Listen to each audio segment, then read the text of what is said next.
Okay. ഉണ്ട്. So good evening every one. ഇന്നത്തെ നമ്മുടെ വിഷയം എന്താന്ന് പറഞ്ഞാൽ ഹൗ ടു എൻഹാൻസ് ഓറ എന്നുള്ളതാണ്. ഓറ എങ്ങനെ നമുക്ക് കൂട്ടാം. ശരിക്കും ഈ ഓറ കൂട്ടുക എന്നുള്ള കാര്യം പറയുമ്പോൾ ആദ്യം തന്നെ ഓറ എന്താണെന്ന് അറിയണം, അല്ലേ? നമ്മൾ പൊതുവെ പലരും പറയാറുണ്ട് ഓറ അയാളുടെ ഓറ കൂടുതലാണ് എന്നൊക്കെ ഇങ്ങനെ നമ്മൾ ചിലപ്പോൾ സംസാരിക്കാറുണ്ട്, ഇതിനെപ്പറ്റി കുറച്ചെങ്കിലും അറിയുന്നവര്. പക്ഷെ ശരിക്കും ഓറ എന്താണ് അത് അറിയണമെങ്കിൽ നമ്മൾ ചിലര് നമുക്ക് കാണുമ്പോൾ ഒരു പോസിറ്റീവ് എനർജി ഫീൽ ചെയ്യും, അവരെ കാണുമ്പോൾ തന്നെ, അല്ലേ? അവരോട് സംസാരിക്കുമ്പോൾ നമുക്കൊരു ഭയങ്കര കംഫേർട്ട് തോന്നും, നമുക്കൊരു കാംനെസ് തോന്നും, ഒരു റെസ്പെക്ട് തോന്നും. അവരെ സംസാരിക്കുമ്പോൾ തന്നെ, അവരെ കാണുമ്പോൾ തന്നെ ഇത് തോന്നും, പിന്നെ സംസാരിക്കുമ്പോഴും നമുക്ക് അതേ ഫീലിംഗ് തന്നെ കിട്ടും. അത് അതിന്റെ കാരണം അവരിലുള്ള ഓറയാണ്. അതേസമയം തിരിച്ചും സംഭവിക്കാറുണ്ട്. അതായത് ചിലരെ കാണുമ്പോൾ നമുക്ക് അവരടുത്ത് ഇങ്ങനെ സംസാരിക്കുക, അതായത് കാണുമ്പോൾ തന്നെ നമുക്ക് അവരോട് അടുക്കണമെന്ന് നമുക്ക് തോന്നും, അല്ലെ? ഒരു സംശയം നമ്മുടെ ഇരിക്കും അവരോട് സംസാരിക്കണമെന്ന്. ഇനി എന്തെങ്കിലും സംസാരിക്കേണ്ട ഒരു സാഹചര്യം ഉണ്ടായാൽ പോലും നമ്മൾ എന്ത് ചെയ്യും, അവരടുത്ത് പോയി സംസാരിക്കാൻ തുടങ്ങുമ്പോൾ നമുക്കൊരു നെഗറ്റിവിറ്റി ഫീൽ ചെയ്യും, അല്ലെ? ഒരു ടെൻഷൻ ചിലപ്പോൾ അനുഭവപ്പെടും. നമ്മളിങ്ങനെ സ്വാഭാവികമായിട്ട് സംസാരിക്കാതെ നമ്മൾ ആക്കി എന്തെങ്കിലും ഇങ്ങനെ സംസാരിക്കേണ്ടി വരും, നമുക്കൊരു ഹെവിനെസ് തോന്നും മനസ്സിൽ. ഇതിന്റെയൊക്കെ കാരണം അവരിലുള്ള ഒരു നെഗറ്റീവ് എനർജി ഉള്ളതുകൊണ്ടാണ്, നെഗറ്റീവ് ഓറ ഉള്ളത് കൊണ്ടാണ്. അപ്പൊ ഇതാണ് ഒരു ഓറയുടെ പ്രസക്തി എന്ന് പറയുന്നത്. നമ്മുടെ ലൈഫിൽ ഉണ്ടാകുന്ന ഇൻഫ്ലുവൻസ് ഇതാണ് മറ്റുള്ളവരുമായിട്ട് നമ്മൾ ഡീൽ ചെയ്യുമ്പോൾ. അപ്പം ശരിക്കും ഇതെന്താണ് ഓറ എന്ന് പറഞ്ഞാൽ നമ്മുടെ ശരീരത്തിനെ ചുറ്റിയിട്ടുള്ള ഒരു എനർജി ഫീൽഡാണ്, ഒരു കാന്തിക വലയം എന്നൊക്കെ പറയാം, അല്ലെ? ഈ കാന്തിക വലയം നമ്മുടെ ചുറ്റോട് ചുറ്റും ഇങ്ങനെ നിൽക്കുന്നുണ്ട്. പക്ഷേ ആ എനർജി ഫീൽഡിനെ നമ്മുടെ നേത്രങ്ങൾ കൊണ്ട്, നമ്മുടെ നേക്കഡ് ഐസ് കൊണ്ട് കാണാൻ നമുക്ക് പറ്റില്ല.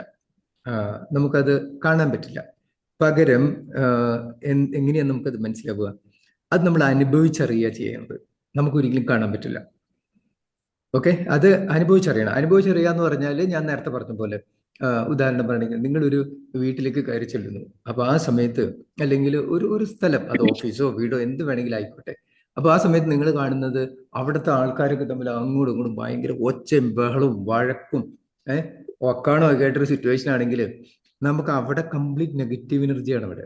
കാര്യം വഴക്കുണ്ടാവുന്നതിന് പുറകിലുള്ള പല കാരണങ്ങൾ നമുക്കറിയാം, പല പല റീസൺസ് ഉണ്ട്. അതെല്ലാം നെഗറ്റീവ് ആയിട്ടുള്ള റീസൺസ് ആണ്, അല്ലേ? ചിലപ്പോൾ ഈഗോ ആയിരിക്കും, ചിലപ്പോൾ സെൽഫിഷ്നെസ് ആയിരിക്കും, ചിലപ്പോൾ ആങ്കർ ആയിരിക്കും. ഇതെല്ലാം ലോ വൈബ്രേഷൻ ഇമോഷൻസ് ആണ്. അതായിരിക്കും ഈ ഭയങ്കര അടിപിടി വഴക്ക് ഒക്കെ ഉള്ള സ്ഥലങ്ങളിൽ ഉണ്ടാവുന്നത്. അപ്പൊ നമ്മൾക്ക് എന്ത് തോന്നും, നമുക്ക് ആ ഒരു വൈബ് നമുക്ക് കിട്ടും, നമുക്ക് എങ്ങനെയെങ്കിലും അവിടെ നിന്ന് പോയാൽ മതി എന്ന് തോന്നും. പക്ഷേ നമ്മൾ വേറൊരു സ്ഥലത്തേക്ക് പോവാണ്, അവിടെ എല്ലാവരും പരസ്പരം സ്നേഹത്തോടും സന്തോഷത്തോടു കൂടിയൊക്കെ സംസാരിച്ചിരിക്കുകയാണ് എന്ന് വിചാരിക്കും. അല്ലെങ്കിൽ നമ്മുടെ ഒരു സ്ഥലത്ത് പോകുമ്പോൾ അവിടെ എല്ലാവരും ഇങ്ങനെ പ്രേ ചെയ്യുന്നു, പ്രാർത്ഥിക്കുന്നു. ഏഹ് അപ്പൊ അവർ പറയണ കൂടിയിരിക്കും, നമുക്ക് ഒരുമിച്ച് പ്രാർത്ഥിക്കാം, അല്ലെങ്കിൽ മെഡിറ്റേഷൻ ചെയ്യാം എന്നൊക്കെ ഉള്ളൊരു സിറ്റുവേഷൻ ആണെങ്കിൽ നമുക്ക് ഭയങ്കര ഒരു പോസിറ്റിവിറ്റി ഫീൽ ചെയ്യും അങ്ങോട്ട് കയറുമ്പോൾ, അല്ലെ?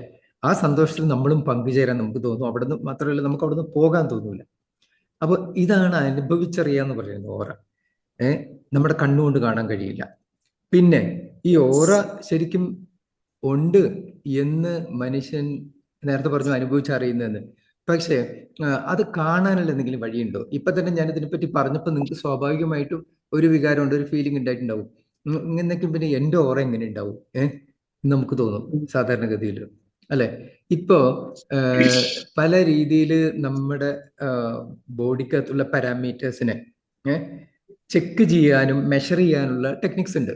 ഇപ്പൊ നമ്മൾ സാധാരണഗതി ഒരു ടെസ്റ്റിംഗ് ലാബിൽ പോയി കഴിഞ്ഞാൽ നമ്മുടെ ഷുഗർ, പ്രഷർ, കൊളസ്ട്രോൾ മുതൽ എല്ലാ സാധനങ്ങളും, നമ്മുടെ ഹാർട്ടിന്റെ ഫങ്ഷൻ എല്ലാം നമുക്ക് കാണാൻ പറ്റും. വിഷ്വലായിട്ട് കാണാം, നമ്പറായിട്ട് കാണാം, അല്ലെങ്കിൽ ഒരു ഗ്രാഫിന്റെ ഫോമിൽ കാണാം, അല്ലെ? ഇങ്ങനെയൊക്കെ നമ്മൾ കാണുന്നുണ്ട്. ഇപ്പോ ഒരു പുതിയ ടെക്നോളജി വന്നിട്ടുണ്ട്. എന്താണ്? നമ്മുടെ DNA കകത്ത് ഉള്ള പല കാര്യങ്ങളും നമുക്ക് ഡീകോഡ് ചെയ്തെടുക്കുക എന്ന് പറയുന്നത്. ഡീകോഡ് ചെയ്തെടുക്കാം. ഒരു ഏറ്റവും പുതിയ സംഭവമാണത്. അത് ഡീകോഡ് ചെയ്തെടുക്കുക എന്ന് പറയുമ്പോൾ എന്താ സംഭവിക്കുക? നമ്മൾ സാധാരണ ജാതകമൊക്കെ എഴുതുന്ന ആൾക്കാരെ നമ്മൾ കണ്ടിട്ടുണ്ടാവും, അല്ലെ? ജാതകം എഴുതുന്ന ധാരാളം പേരുണ്ട്, ജാതകത്തിൽ വിശ്വാസമുള്ളവരുണ്ട്. പക്ഷെ അത് വളരെ കൃത്യമായിട്ട് എഴുതുന്നവരുണ്ട്, നമ്മൾ പറയപ്പെടുന്നു. അങ്ങനെ എഴുതുമ്പോൾ എല്ലാം കറക്റ്റ് പ്രവചനങ്ങളൊക്കെ ശരിയാവുമെന്ന് പറയപ്പെടുന്നു. എനിക്കതിന്റെ കൂടുതൽ സൈഡ് അറിയില്ല, എത്രത്തോളം അതിനകത്ത് സത്യമുണ്ട് എന്നുള്ളതൊക്കെ. കാര്യം നമ്മൾ ജനിക്കുമ്പോൾ നമ്മുടെ പ്ലാനറ്ററി പൊസിഷനെ ബേസ് ചെയ്തിട്ടാണ് നമ്മുടെ ഫ്യൂച്ചറിലെ എല്ലാ കാര്യങ്ങളും എന്നുള്ളതിനെ ബേസ് ചെയ്തിട്ടാണ് ആ തിയറി. പക്ഷേ ഈ ജീൻ തെറാപ്പി എന്താന്ന് പറഞ്ഞാൽ, അല്ലെ ജീൻ വെച്ചിട്ടുള്ള ഡീകോഡിങ് എന്താന്ന് പറഞ്ഞാൽ, ജനറ്റിക് ഡീകോഡിങ്ങിനകത്ത് നമ്മുടെ ഡി എൻ എ അതിനെന്താ ചെയ്യണത്, ഡി എൻ എങ്ങനെയാണ് നമ്മൾ ഇതിന് എടുക്കുന്നത്, അതിന് നമ്മളൊരു അത് ഒരു നമ്മൾ ബ്ലഡ് ടെസ്റ്റ് ഒക്കെ ചെയ്യുമ്പോൾ എടുക്കുന്ന മാതിരി ഒരു വളരെ സ്റ്റെറൈൽ ആയിട്ടുള്ള ഒരു ഗ്ലാസ്സോ വല്ല നമുക്ക് തരാം. അതിനകത്ത് തുപ്പുക. നമ്മൾ തുപ്പിക്കഴിഞ്ഞാൽ നമ്മുടെ തുപ്പൽ ഡി എൻ എ ഉണ്ട്. അത് ഒരു ലാബിലായിരിക്കും, ഹൈദരാബാദിലാണ് ആ ലാബ്. ആ തുപ്പലിനിട്ടിട്ട് എത്രയോ RPS-ലിട്ടിട്ട് 2 ആഴ്ച ഇട്ട് കറക്കും വരും. അപ്പൊ അതിനകത്ത് നിന്ന് ആ ഒരു പ്രോസസ്സ് വഴി നമ്മൾ ഡി എൻ എ എടുക്കുകയും ആ ഡി എൻ എ നിന്ന് കംപ്ലീറ്റ് ഡീകോഡിംഗ് എന്ന് പറഞ്ഞാൽ അത് 101% കറക്റ്റ്. അങ്ങനെ ഒരു സയൻസ് ഉണ്ട് ഇപ്പോൾ, അങ്ങനെ ഒരു ടെസ്റ്റിംഗ് ഉണ്ട്, വന്നിട്ടുണ്ട്. ഞാനിപ്പോൾ അത് ജസ്റ്റ് ഒന്ന് സൂചിപ്പിച്ചത് മാത്രമേ ഉള്ളൂ. അതിനകത്ത് നമുക്ക് എന്തെല്ലാം സമയങ്ങളിൽ ഏതെല്ലാം സമയത്ത് എന്തെല്ലാം നമ്മുടെ അസുഖങ്ങളോ അല്ലെങ്കിൽ നമ്മുടെ ആരോഗ്യസ്ഥിതി, മെയിനായിട്ട് ആരോഗ്യസ്ഥിതി ആട്ടോ, അല്ലാതെ ലോട്ടറി അടിക്കുന്ന കാര്യമൊന്നും അതിനകത്ത് അറിയാൻ പറ്റില്ല ഡി എൻ എ നോക്കി കഴിഞ്ഞാൽ.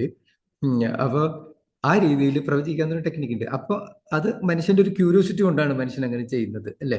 അപ്പോൾ എന്തെങ്കിലും നെഗറ്റീവായിട്ടുള്ള കാര്യങ്ങൾ വരാനുണ്ടെങ്കിൽ നമ്മൾ നമ്മളെ തന്നെ പ്രൊട്ടക്ട് ചെയ്യും, അതിന് അധികം ചെയ്യാതെ എന്നൊക്കെ ആയിട്ട് നമ്മൾ നോക്കും.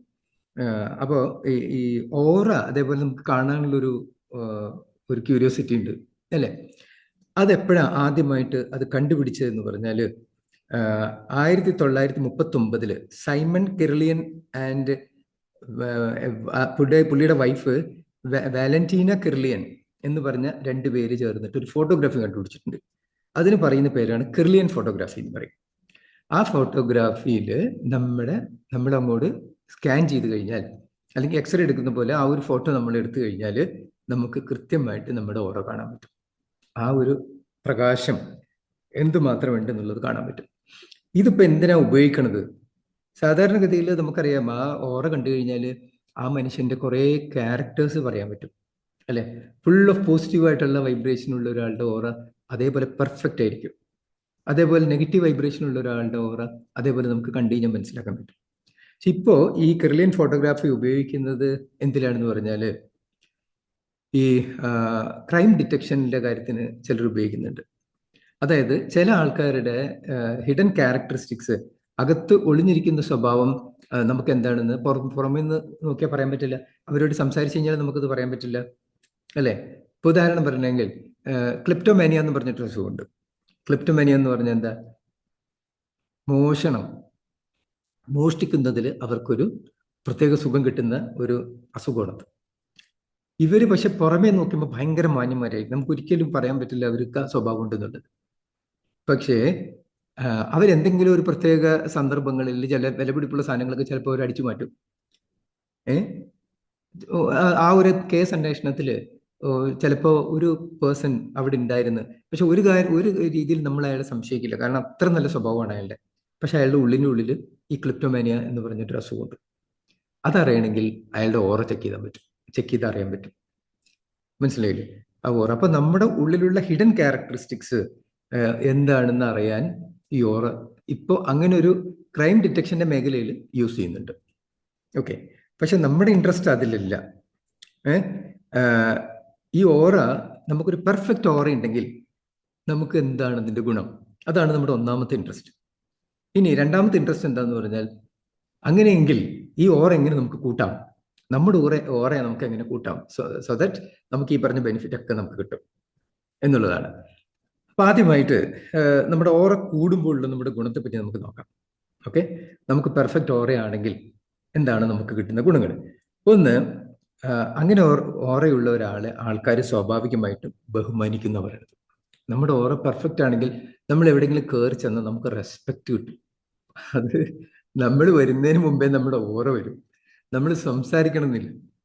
നമ്മുടെ ആ ഒരു വ്യക്തിത്വം നമ്മൾ ചിലപ്പോൾ കണ്ടിട്ടില്ലേ, ചിലരുടെ വ്യക്തിത്വം ചിലരിങ്ങനെ സദസ്സിലേക്ക് കയറിയിട്ട് പറയാതെ നമ്മൾ എഴുന്നേറ്റ് പോകും. അത് അവരുടെ ഓറയുടെ എഫക്റ്റ് ആണ്. അപ്പോൾ ഒന്നാമത് നമുക്ക് സൊസൈറ്റിയിൽ നല്ല റെസ്പെക്റ്റ് കിട്ടും. രണ്ട്, അവർ സംസാരിക്കുമ്പോൾ ആൾക്കാർ ശ്രദ്ധിക്കും. സ്വാഭാവികമായിട്ട് നല്ലൊരു ഓറയുള്ള ആൾ സംസാരിക്കുമ്പോൾ നമ്മൾ അറിയാതെ അയാളിലേക്ക് നമ്മൾ ശ്രദ്ധിക്കും. പിന്നെ അവരുടെ ഒരു പ്രസൻസ് തന്നെ പോസിറ്റീവ് എനർജി നമുക്ക് തരും. അങ്ങനെ ഒരാൾ നമ്മുടെ ഓറ പെർഫെക്റ്റ് ആയ ഒരാൾ നമ്മുടെ കൂടെ ഉണ്ടെങ്കിൽ, അല്ലെങ്കിൽ നമ്മുടെ ഓറ എങ്ങനെയാണെങ്കിൽ നമ്മൾ എവിടെ ചെന്നാലും നമ്മുടെ ഒരു പോസിറ്റീവ് വൈബ്രേഷൻ ആയിരിക്കും നമ്മൾ അവിടെ കൊണ്ടുവരുന്നത്. അപ്പൊ അങ്ങനെ ഉണ്ടാകുമ്പോൾ ഒരു ഗുണം എന്താ കിട്ടുന്നത്? നമുക്ക് ലീഡർഷിപ്പ് ക്വാളിറ്റി കിട്ടും. അതായത് നമുക്ക് എവിടെ ചെന്നാലും അവിടെ ലീഡർ ആവാൻ പറ്റും. ലീഡർഷിപ്പ് ക്വാളിറ്റി നമുക്ക് വേണ്ട ഒരു ക്വാളിറ്റിയാണ്. കാരണം അത് ഏത് മേഖലയിലാണെങ്കിലും നമ്മുടെ ഫാമിലി ലൈഫിലും കൂടാതെ നമ്മുടെ പ്രൊഫഷണൽ ലൈഫിലും നമ്മൾ ഏതെങ്കിലും ഒരു കമ്പനിയിലൊക്കെ വർക്ക് ചെയ്യുമ്പോൾ നമുക്കൊരു ലീഡർഷിപ്പ് ക്വാളിറ്റി ഉണ്ടെങ്കിൽ ഡെഫിനറ്റ്ലി നമ്മൾ ഹയർ പൊസിഷനിലേക്ക് പോകും, അല്ലേ? കാര്യം അവർ ഐഡന്റിഫൈ ചെയ്യും നമുക്ക് ആ പൊട്ടൻഷ്യൽ ഉണ്ട്, ഒരു ടീമിനെ നമുക്ക് ലീഡ് ചെയ്യാൻ പറ്റുന്നുള്ളത്. അപ്പോൾ അതാണ് ലീഡർഷിപ്പ് ക്വാളിറ്റി കിട്ടും. പിന്നെ റിലേഷൻഷിപ്സ് സ്ട്രോങ് ആവും. നമുക്ക് സ്ട്രോങ് ഓർമ്മയുണ്ടെങ്കിൽ ഒബ്വിയസ്ലി എന്താ സംഭവിക്കുക, നമ്മുടെ ക്യാരക്ടർ നല്ലതായിരിക്കും. അങ്ങനെയുള്ള ഒരാൾ നല്ല സ്വഭാവം ഇരിക്കും. ഉടായിപ്പോ അല്ലെങ്കിൽ ആൾക്കാരെ പറ്റിക്കലോ അങ്ങനത്തെ ഒരു പരിപാടി അയാൾ ചെയ്യില്ല. ആൾക്കാരെ ഒരിക്കലും മുഷിപ്പിക്കില്ല, നല്ല ഓർമ്മയുള്ള ഒരാൾ. അപ്പൊ അങ്ങനെ ഒരാളുടെ ഗുണം എന്താ കിട്ടുന്നത്? നല്ല ബന്ധങ്ങൾ അയാൾക്ക് ഉണ്ടാവും. അത് ഏതെല്ലാം മേഖലയിലും, എല്ലാ മേഖലയിലും. അത് നമ്മുടെ ഫാമിലി ലൈഫിലും ഫ്രണ്ട്സ് ആണെങ്കിലും നല്ല ഫ്രണ്ട്സിനെ കിട്ടും, നമ്മുടെ പ്രൊഫഷണൽ ലൈഫിലാണെങ്കിലും നമ്മൾ നല്ല റിലേഷൻഷിപ്സ് ബിൽഡപ്പ് ചെയ്യാൻ പറ്റും. അതാണ്. പിന്നെ ഫിസിക്കലി ആൻഡ് മെന്റലി ഹെൽത്തിന് വളരെ നല്ലതാണ് അത്. കാര്യം മെന്റൽ പീസ് ഉണ്ടാവും അങ്ങനെയുള്ളവർക്ക്. നല്ല സന്തോഷവും സമാധാനവും ഒക്കെ നമുക്ക് അതല്ലേ വേണ്ടത്. അപ്പൊ ഇതെല്ലാം ഒത്തുചേർന്ന് വരും നമ്മുടെ ഓറപ്പൊക്കെയാണെങ്കിൽ. അപ്പൊ എന്തുകൊണ്ടും ഇപ്പൊ ഒരു താല്പര്യം ഉണ്ടാ തോന്നണല്ലേ? ഇതൊന്നും നമുക്കൊന്ന് എൻഹാൻസ് ചെയ്താൽ നന്നായിരിക്കുന്നു, അല്ലേ? ഇത് അധികം ബുദ്ധിമുട്ടില്ലാത്ത രീതിയിൽ നമുക്ക് ചെയ്യാൻ പറ്റുവാണെങ്കിൽ ഇത് വലിയ ചിലവൊന്നുമില്ല ചെയ്യാനായിട്ട്. നമ്മളൊന്ന് മനസ്സ് വെച്ചാൽ മതി, നമ്മുടെ ഓറ നന്നായിട്ട് നമുക്ക് എൻഹാൻസ് ചെയ്യാൻ പറ്റും. അപ്പൊ അതിന് എന്താണ് നമ്മൾ ഇനി ചെയ്യേണ്ടത്? അതാണ് നമ്മുടെ ഇന്നത്തെ നമ്മുടെ സെഷന്റെ മുഖ്യ വിഷയം. അതാണ് ഹൗ ടു എൻഹാൻസ് ഓറ.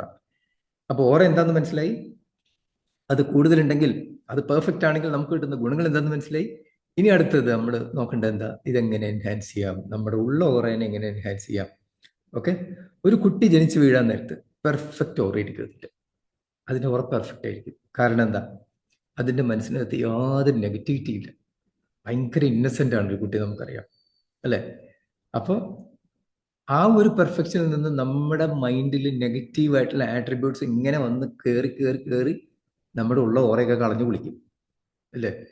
അപ്പം ഇതിനകത്ത് ചെയ്യേണ്ടത്, അതുകൊണ്ട് തന്നെ ഫസ്റ്റ് നമ്മുടെ എന്തെല്ലാം കാര്യങ്ങളാണ് നമ്മുടെ ഓറയെ ഡാമേജ് ചെയ്യുന്നത്, അതിൽ നിന്നൊക്കെ മാറി നിൽക്കുക. ഒന്നാമതായിട്ട് എന്താണ്, നെഗറ്റീവ് തോട്ട്സ്.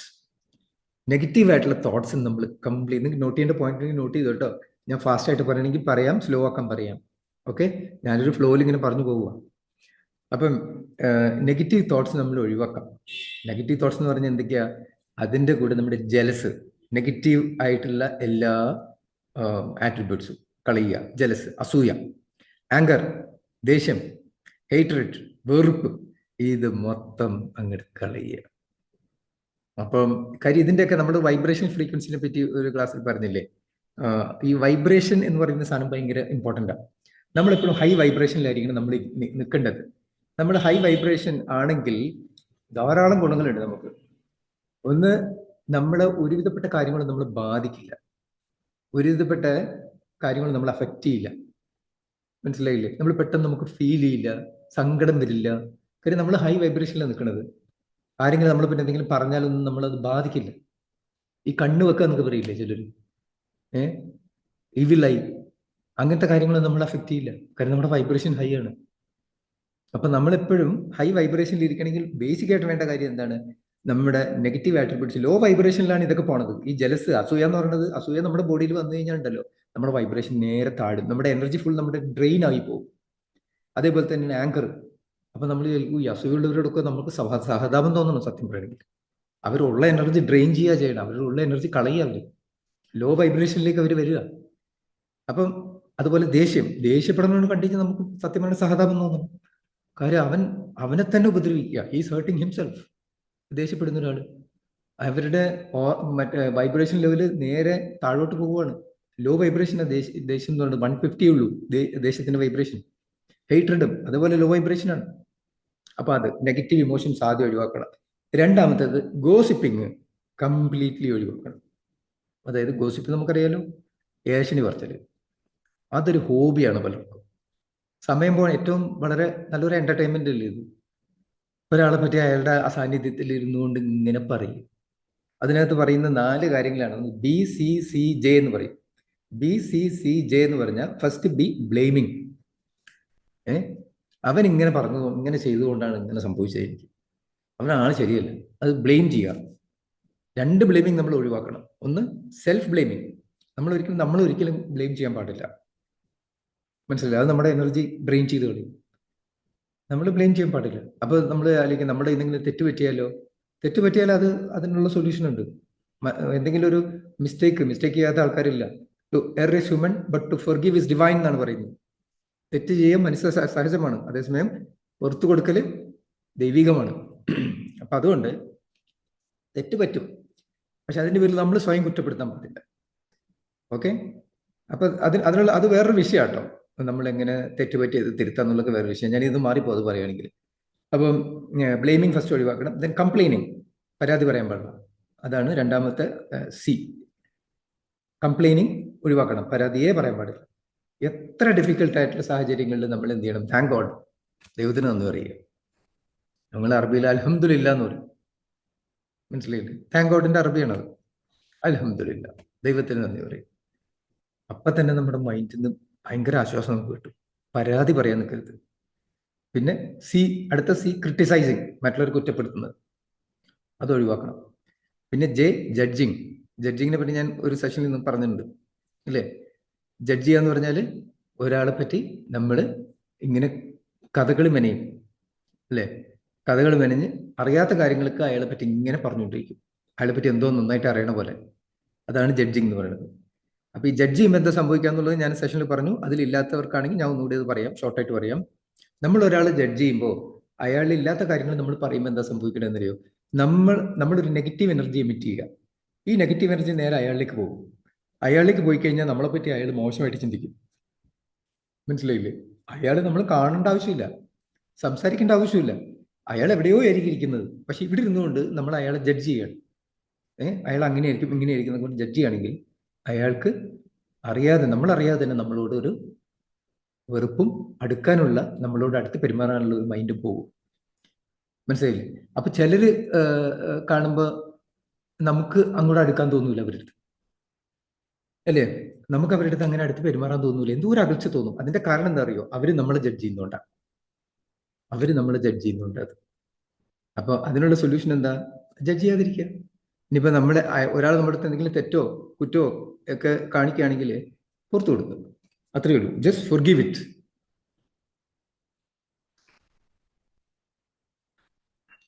അപ്പൊ അതാണ് ഈ 4 കാര്യങ്ങൾ, ബി, സി, ജെ. അത്ര ഒഴിവാക്കുക. നമ്മുടെ ഓറ വേണോ? ഇതൊക്കെ ചെയ്യണം. പിന്നെ കണ്ടിന്യൂസ് സ്ട്രെസ് ആൻഡ് ആങ്സൈറ്റി ഒന്ന് മാറിയിരിക്കുക, വെറുതെ ടെൻഷൻ അടിക്കാതിരിക്കുക. മനസ്സിലായില്ലേ? അപ്പൊ നമ്മളതിലേക്ക് നമുക്ക് ടെൻഷൻ അടിക്കേണ്ട ഒരു സാഹചര്യത്തിൽ എങ്ങനെ ടെൻഷൻ അടിക്കാതിരിക്കും? ജെനുവിൻ ആയിട്ടൊരു സിറ്റുവേഷൻ ഉണ്ടെങ്കിൽ അവിടെ നമ്മൾ എന്താ പറയുക, അതിന് പല ടെക്നിക്സ് ഉണ്ട്. ഒന്ന്, നമ്മൾ ഈ മൊമെന്റിൽ ജീവിക്കാൻ നമുക്ക് പറ്റണം, പ്രസന്റ് മൊമെന്റിൽ ജീവിക്കാൻ പറ്റണം. ഈ ടെൻഷൻ അടിക്കുന്നവരും അല്ലെങ്കിൽ പ്രസന്റ്, പാസ്റ്റ് അല്ലെങ്കിൽ ഫ്യൂച്ചറിന് ആലോചിച്ചിട്ടായിരിക്കും ടെൻഷൻ അടിക്കുന്നത്. അത് രണ്ടും മാറിയിട്ട് പാസ്റ്റിനെ പറ്റി ആലോചിച്ചിട്ട് ഒരു കാര്യമില്ല, അത് കഴിഞ്ഞു പോയി. ഫ്യൂച്ചർ വരാനിരിക്കുന്നേ ഉള്ളൂ. പ്രസന്റ് ബെസ്റ്റ് ആവുകയാണെങ്കിൽ നമ്മുടെ ഫ്യൂച്ചർ ബെസ്റ്റ് ആവും. അപ്പൊ പ്രസന്റിനെ ബെസ്റ്റ് ആക്കാൻ നോക്കുക, പ്രസന്റ് മൊമെന്റിൽ ജീവിക്കുക. മനസ്സിലായില്ലേ? ശരിക്കും ഇച്ചിഗോയിച്ചി എന്ന് പറഞ്ഞിട്ടൊരു പ്രിൻസിപ്പിൾ ഉണ്ട് ജപ്പാനിൽ. ഞാൻ അതിനെപ്പറ്റി ഒരു വീഡിയോ ഇറക്കിയിട്ടുണ്ടായിരുന്നു, നിങ്ങൾ കണ്ടിട്ടുണ്ടാവും വിചാരിക്കുന്നു. ഇച്ചിഗോയിച്ചി എന്ന് പറഞ്ഞാൽ എന്താണ്? ഈ നിമിഷം ആണ് ഏറ്റവും മനോഹരം. മനസ്സിലായില്ലേ? ഈ നിമിഷമാണ് ഏറ്റവും ബെസ്റ്റ്. അപ്പോ ഈ നിമിഷം ഇനി തിരിച്ചു വരില്ല. ഇപ്പൊ ഞാൻ നിങ്ങൾക്ക് ഈ സെഷൻ കണ്ടക്ട് ചെയ്യുന്നു, ഈ നിമിഷം ഇതേപോലെ ഈ എക്സാക്ട് ഡിറ്റോ ആയിട്ട് ഇനി വരില്ല. അതുകൊണ്ട് ഈ നിമിഷം പരമാവധി ആസ്വദിക്കുക, എൻജോയ് ചെയ്യുക, സെലിബ്രേറ്റ് ചെയ്യുക. ഇതാണ് ഇച്ചിഗോയിച്ചി എന്ന് പറഞ്ഞ ജാപ്പനീസ് പ്രിൻസിപ്പിൾ. അത് പ്രസന്റ് മൊമെന്റിൽ ജീവിക്കാനായിട്ടുള്ള ഏറ്റവും നല്ല കാര്യം അതാണ്. നമ്മൾ ആലോചിച്ചാൽ മതി അത്, അല്ലേ? എല്ലാ മൊമെന്റും വാല്യുബിൾ ആണ്, ഇതൊരിക്കലും തിരിച്ചു വരില്ല. ഈ ഒരു തിരിച്ചറിവ് ടെൻഷൻ, ആങ്സൈറ്റി നമ്മുടെ കളയും. മനസ്സിലായില്ലേ? പിന്നെ ബാഡ് ഹാബിറ്റ്സ് ആയിട്ടുള്ള കാര്യങ്ങളൊക്കെ നമ്മൾ ഒഴിവാക്കണം. എന്താ? അൺഹെൽത്തി ആയിട്ടുള്ള ലൈഫ് നമ്മൾ ഒഴിവാക്കണം. അതിനകത്ത് മെയിൻ ആയിട്ടുള്ള സംഭവമാണ് അൺഹെൽത്തി ഈറ്റിംഗ്. മനസ്സിലായില്ലേ? അതിലേക്ക് നമുക്ക് കുറച്ച് ഡീറ്റെയിൽ ആയിട്ട് വരാം. അൺഹെൽത്തി ആയിട്ടുള്ള നമ്മുടെ ഭക്ഷണമാണ് വേറൊരു കാര്യം നമ്മുടെ ഓറ കുറയ്ക്കുന്നത്. പിന്നെ അഡിക്ഷൻസ്, നമുക്ക് ഒരു അഡിക്ഷൻസും പാടില്ല. അതായത് ചിലർക്ക് സ്മോക്കിംഗ് ആയിരിക്കും അഡിക്ഷൻ, ചിലർക്ക് ലിക്കർ ആയിരിക്കും അഡിക്ഷൻ, അല്ലേ? എന്തായാലും പിന്നെ ഈ അഡിക്ഷനിൽ തന്നെ ഫുഡ് അഡിക്ഷൻ അടക്കം പെടും കേട്ടോ. ഡിസയർ, ഫുഡിന് വേണ്ടിയിട്ടുള്ള ഡിസയർ. ചിലർക്ക് ഇങ്ങനെ തിന്നാൻ വേണ്ടി മാത്രം ജീവിക്കുന്ന ആൾക്കാരുണ്ട്, ഭയങ്കരമായിട്ട് ഇങ്ങനെ ഭക്ഷണം കഴിക്കും. അതും നമ്മുടെ ഓറയെ കുറയ്ക്കും. ഓക്കെ. പിന്നെ ലാക്ക് ഓഫ് ഡിസിപ്ലിൻ, നമുക്കൊരു ചിട്ടയില്ലാത്ത ജീവിതം. നമുക്ക് കറക്റ്റ് എല്ലാം ഡിസിപ്ലിൻ ഉണ്ടെങ്കിൽ അല്ലേ നമുക്ക് സക്സസ് ഉണ്ടാവുള്ളൂ ലൈഫിൽ. അപ്പൊ ആ ഒരു ഡിസിപ്ലിൻ നമ്മൾ മെയിൻറ്റെയിൻ ചെയ്യണം എപ്പോഴും. ലാക്ക് ഓഫ് ഡിസിപ്ലിൻ, അത് പ്രശ്നമാണ്. ഓക്കെ. പിന്നെ നമ്മുടെ തോട്ട് എപ്പോഴും പോസിറ്റീവ് തോട്ടായിരിക്കണം. പോസിറ്റീവ് തോട്ടിലേക്ക് വരിക. നെഗറ്റിവിറ്റി വന്നു കഴിഞ്ഞാൽ നമ്മളന്ന് ക്ലാസ്സിൽ സുജ ടീച്ചർ പറഞ്ഞ മാതിരി ക്യാൻസൽ പറഞ്ഞ് ക്യാൻസൽ ചെയ്യുക. പോസിറ്റീവ് തോട്ട്സിലേക്ക് വരിക. ഓക്കെ. പിന്നെ രാവിലെ എഴുന്നേക്കാൻ നേരത്ത് മോർണിംഗ് അഫർമേഷൻസ് പറയണം. 3 മോർണിംഗ് അഫർമേഷൻ എപ്പോഴും മനസ്സിൽ വെക്കുക. രാവിലെ എഴുന്നേറ്റ ഉടനെ തന്നെ ഐ ആം കാം, ഞാൻ വളരെ കാമാണ്. ഐ ആം പോസിറ്റീവ്, ഞാൻ പോസിറ്റീവാണ്. I spread good energy. ഈ 3 കാര്യങ്ങൾ, I am calm, I am positive, I spread good energy. ഈ ഒരു 3 കാര്യങ്ങൾ നമ്മുടെ മനസ്സിലേക്ക് കൊണ്ടുവരിക. അപ്പൊ ആ ഒരു ഫീലിംഗ് നമ്മുടെ മൈൻഡിലുണ്ടെങ്കിൽ നമുക്ക് രാവിലെ തന്നെ നമ്മുടെ ദിവസം നല്ല രീതിയിൽ നമുക്ക് തുടങ്ങാൻ പറ്റും. പിന്നെ ചെയ്യേണ്ടത് ഗ്രാറ്റിറ്റ്യൂഡ് പ്രാക്ടീസ്. അത് വളരെ ഇമ്പോർട്ടൻ്റ് ആണ്. Gratitude practice. ഓരോ ദിവസവും നമ്മൾ നന്ദി പറഞ്ഞുകൊണ്ടിരിക്കുക. എന്തിനൊക്കെ നന്ദി പറയണം? നമ്മുടെ ലൈഫിന് നന്ദി പറയണം, അല്ലേ? നന്ദി പറയുന്നതിന് 100 കാര്യങ്ങൾ നമുക്കുണ്ടാവും. ലൈഫിന് നന്ദി പറയണം, നമ്മുടെ ഫാമിലിക്ക്, നമ്മുടെ കുടുംബത്തിന് നന്ദി പറയണം, അല്ലേ? നമ്മുടെ മക്കള്, നമ്മുടെ പേരൻസ്, അവർക്കൊക്കെ നന്ദി പറയുക, താങ്ക്സ് പറയുക. നമ്മുടെ ഹെൽത്തിന് നന്ദി പറയണം. പിന്നെ നമ്മുടെ ഓപ്പർച്യൂണിറ്റീസ്, നമുക്ക് കിട്ടിയിട്ടുള്ള അവസരങ്ങൾക്ക്, ഈ ലെവലിൽ വരെ നമ്മൾ എത്തിയല്ലോ, അപ്പൊ അവസരങ്ങൾക്ക് നന്ദി പറയണം. ഈ ഗ്രാറ്റിറ്റ്യൂഡ് എത്ര പറയുന്നു അത്രയും നമ്മുടെ ഓറ കൂടും. മനസ്സിലായില്ലേ? നീ എപ്പോഴും നന്ദിയുള്ള മനസ്സോട് ജീവിച്ചാൽ നിനക്ക് ഞാൻ കൂടുതൽ നന്ദി പറയാനുള്ള അവസരങ്ങൾ ഒരുക്കി തരുന്നതാണ് ഖുർആനത്ത് പറഞ്ഞത്. എല്ലാ വേദഗ്രന്ഥങ്ങളും ഇതിനെ പറയണേ ഗ്രാറ്റിറ്റ്യൂഡിനെ പറ്റി, അല്ലേ? നന്ദിയുള്ള മനസ്സോട് ജീവിച്ചാൽ നമുക്ക് കൂടുതൽ നന്ദി പറയാനുള്ള അവസരങ്ങൾ വന്നു ചേരും. നേരെ തിരിച്ചും, നമുക്ക് നന്ദി ഇല്ലെങ്കിൽ നമുക്ക് അവസരങ്ങളും ഉണ്ടാവില്ല. അപ്പോൾ ഈ gratitude practice is very important aura enhance ചെയ്യാനായിട്ട്. പിന്നെ meditation and breathing. Breathing based ആയിട്ടുള്ള എല്ലാ മെഡിറ്റേഷനിലും ബ്രീത്തിങ് ഉണ്ടല്ലോ, അത് നമ്മൾ ചെയ്യുക. അത് എന്തൊക്കെയാണ്? ബ്രീത്തിങ്ങിനകത്ത് വരുന്നത് പല ടൈപ്പ് ബ്രീത്തിങ് ഉണ്ട്. ചില ബ്രീത്തിങ്ങിന് ഓൾറെഡി ഞാൻ ചില സെഷൻസിൽ പറഞ്ഞിട്ടുള്ളതാണ്. ഒന്നാമത്തെ ബ്രീത്തിങ് നോട്ട് ചെയ്തോളൂ, ഡീപ്പ് ബ്രീത്തിങ് പ്രാക്ടീസ് ചെയ്യുക. ഈ ഡീപ്പ് ബ്രീത്തിങ് വളരെ ഇമ്പോർട്ടൻ്റ് ആണ്. അതിനെപ്പറ്റി മിക്കവർക്കും അറിയില്ല. ഡീപ്പ് ബ്രീത്തിങ്ങിനകത്ത് തന്നെ ഒരു 3 ടൈപ്പ് ബ്രീത്തിങ് ഉണ്ട്. അത് ഞാൻ പറയാം. ഒന്ന് കൗണ്ട് വെച്ചിട്ടാണ് ഞാൻ പറയുന്നത് കേട്ടോ. 4, 7, 8 എന്നുള്ളൊരു കൗണ്ട് ഉണ്ട് ഡീപ്പ് ബ്രീത്തിങ്. 4 എന്ന് പറഞ്ഞാൽ എന്താ? Inhale 1, 2, 3, 4 inhale. ദെൻ 7 ഹോൾഡ് ചെയ്യണം. അത് ഓരോരുത്തരുടെ കപ്പാസിറ്റി അനുസരിച്ച് ചെയ്താൽ മതി കേട്ടോ. ചിലർ ഹോൾഡ് ചെയ്തിട്ട് പിന്നെ ശ്വാസം മുട്ടുന്ന അവസ്ഥയിലേക്ക് വരാൻ പാടില്ല. അങ്ങനെയുള്ളവർക്ക് വേണ്ടി വേറെ ടൈപ്പ് ബ്രീത്തിങ് ഉണ്ട്.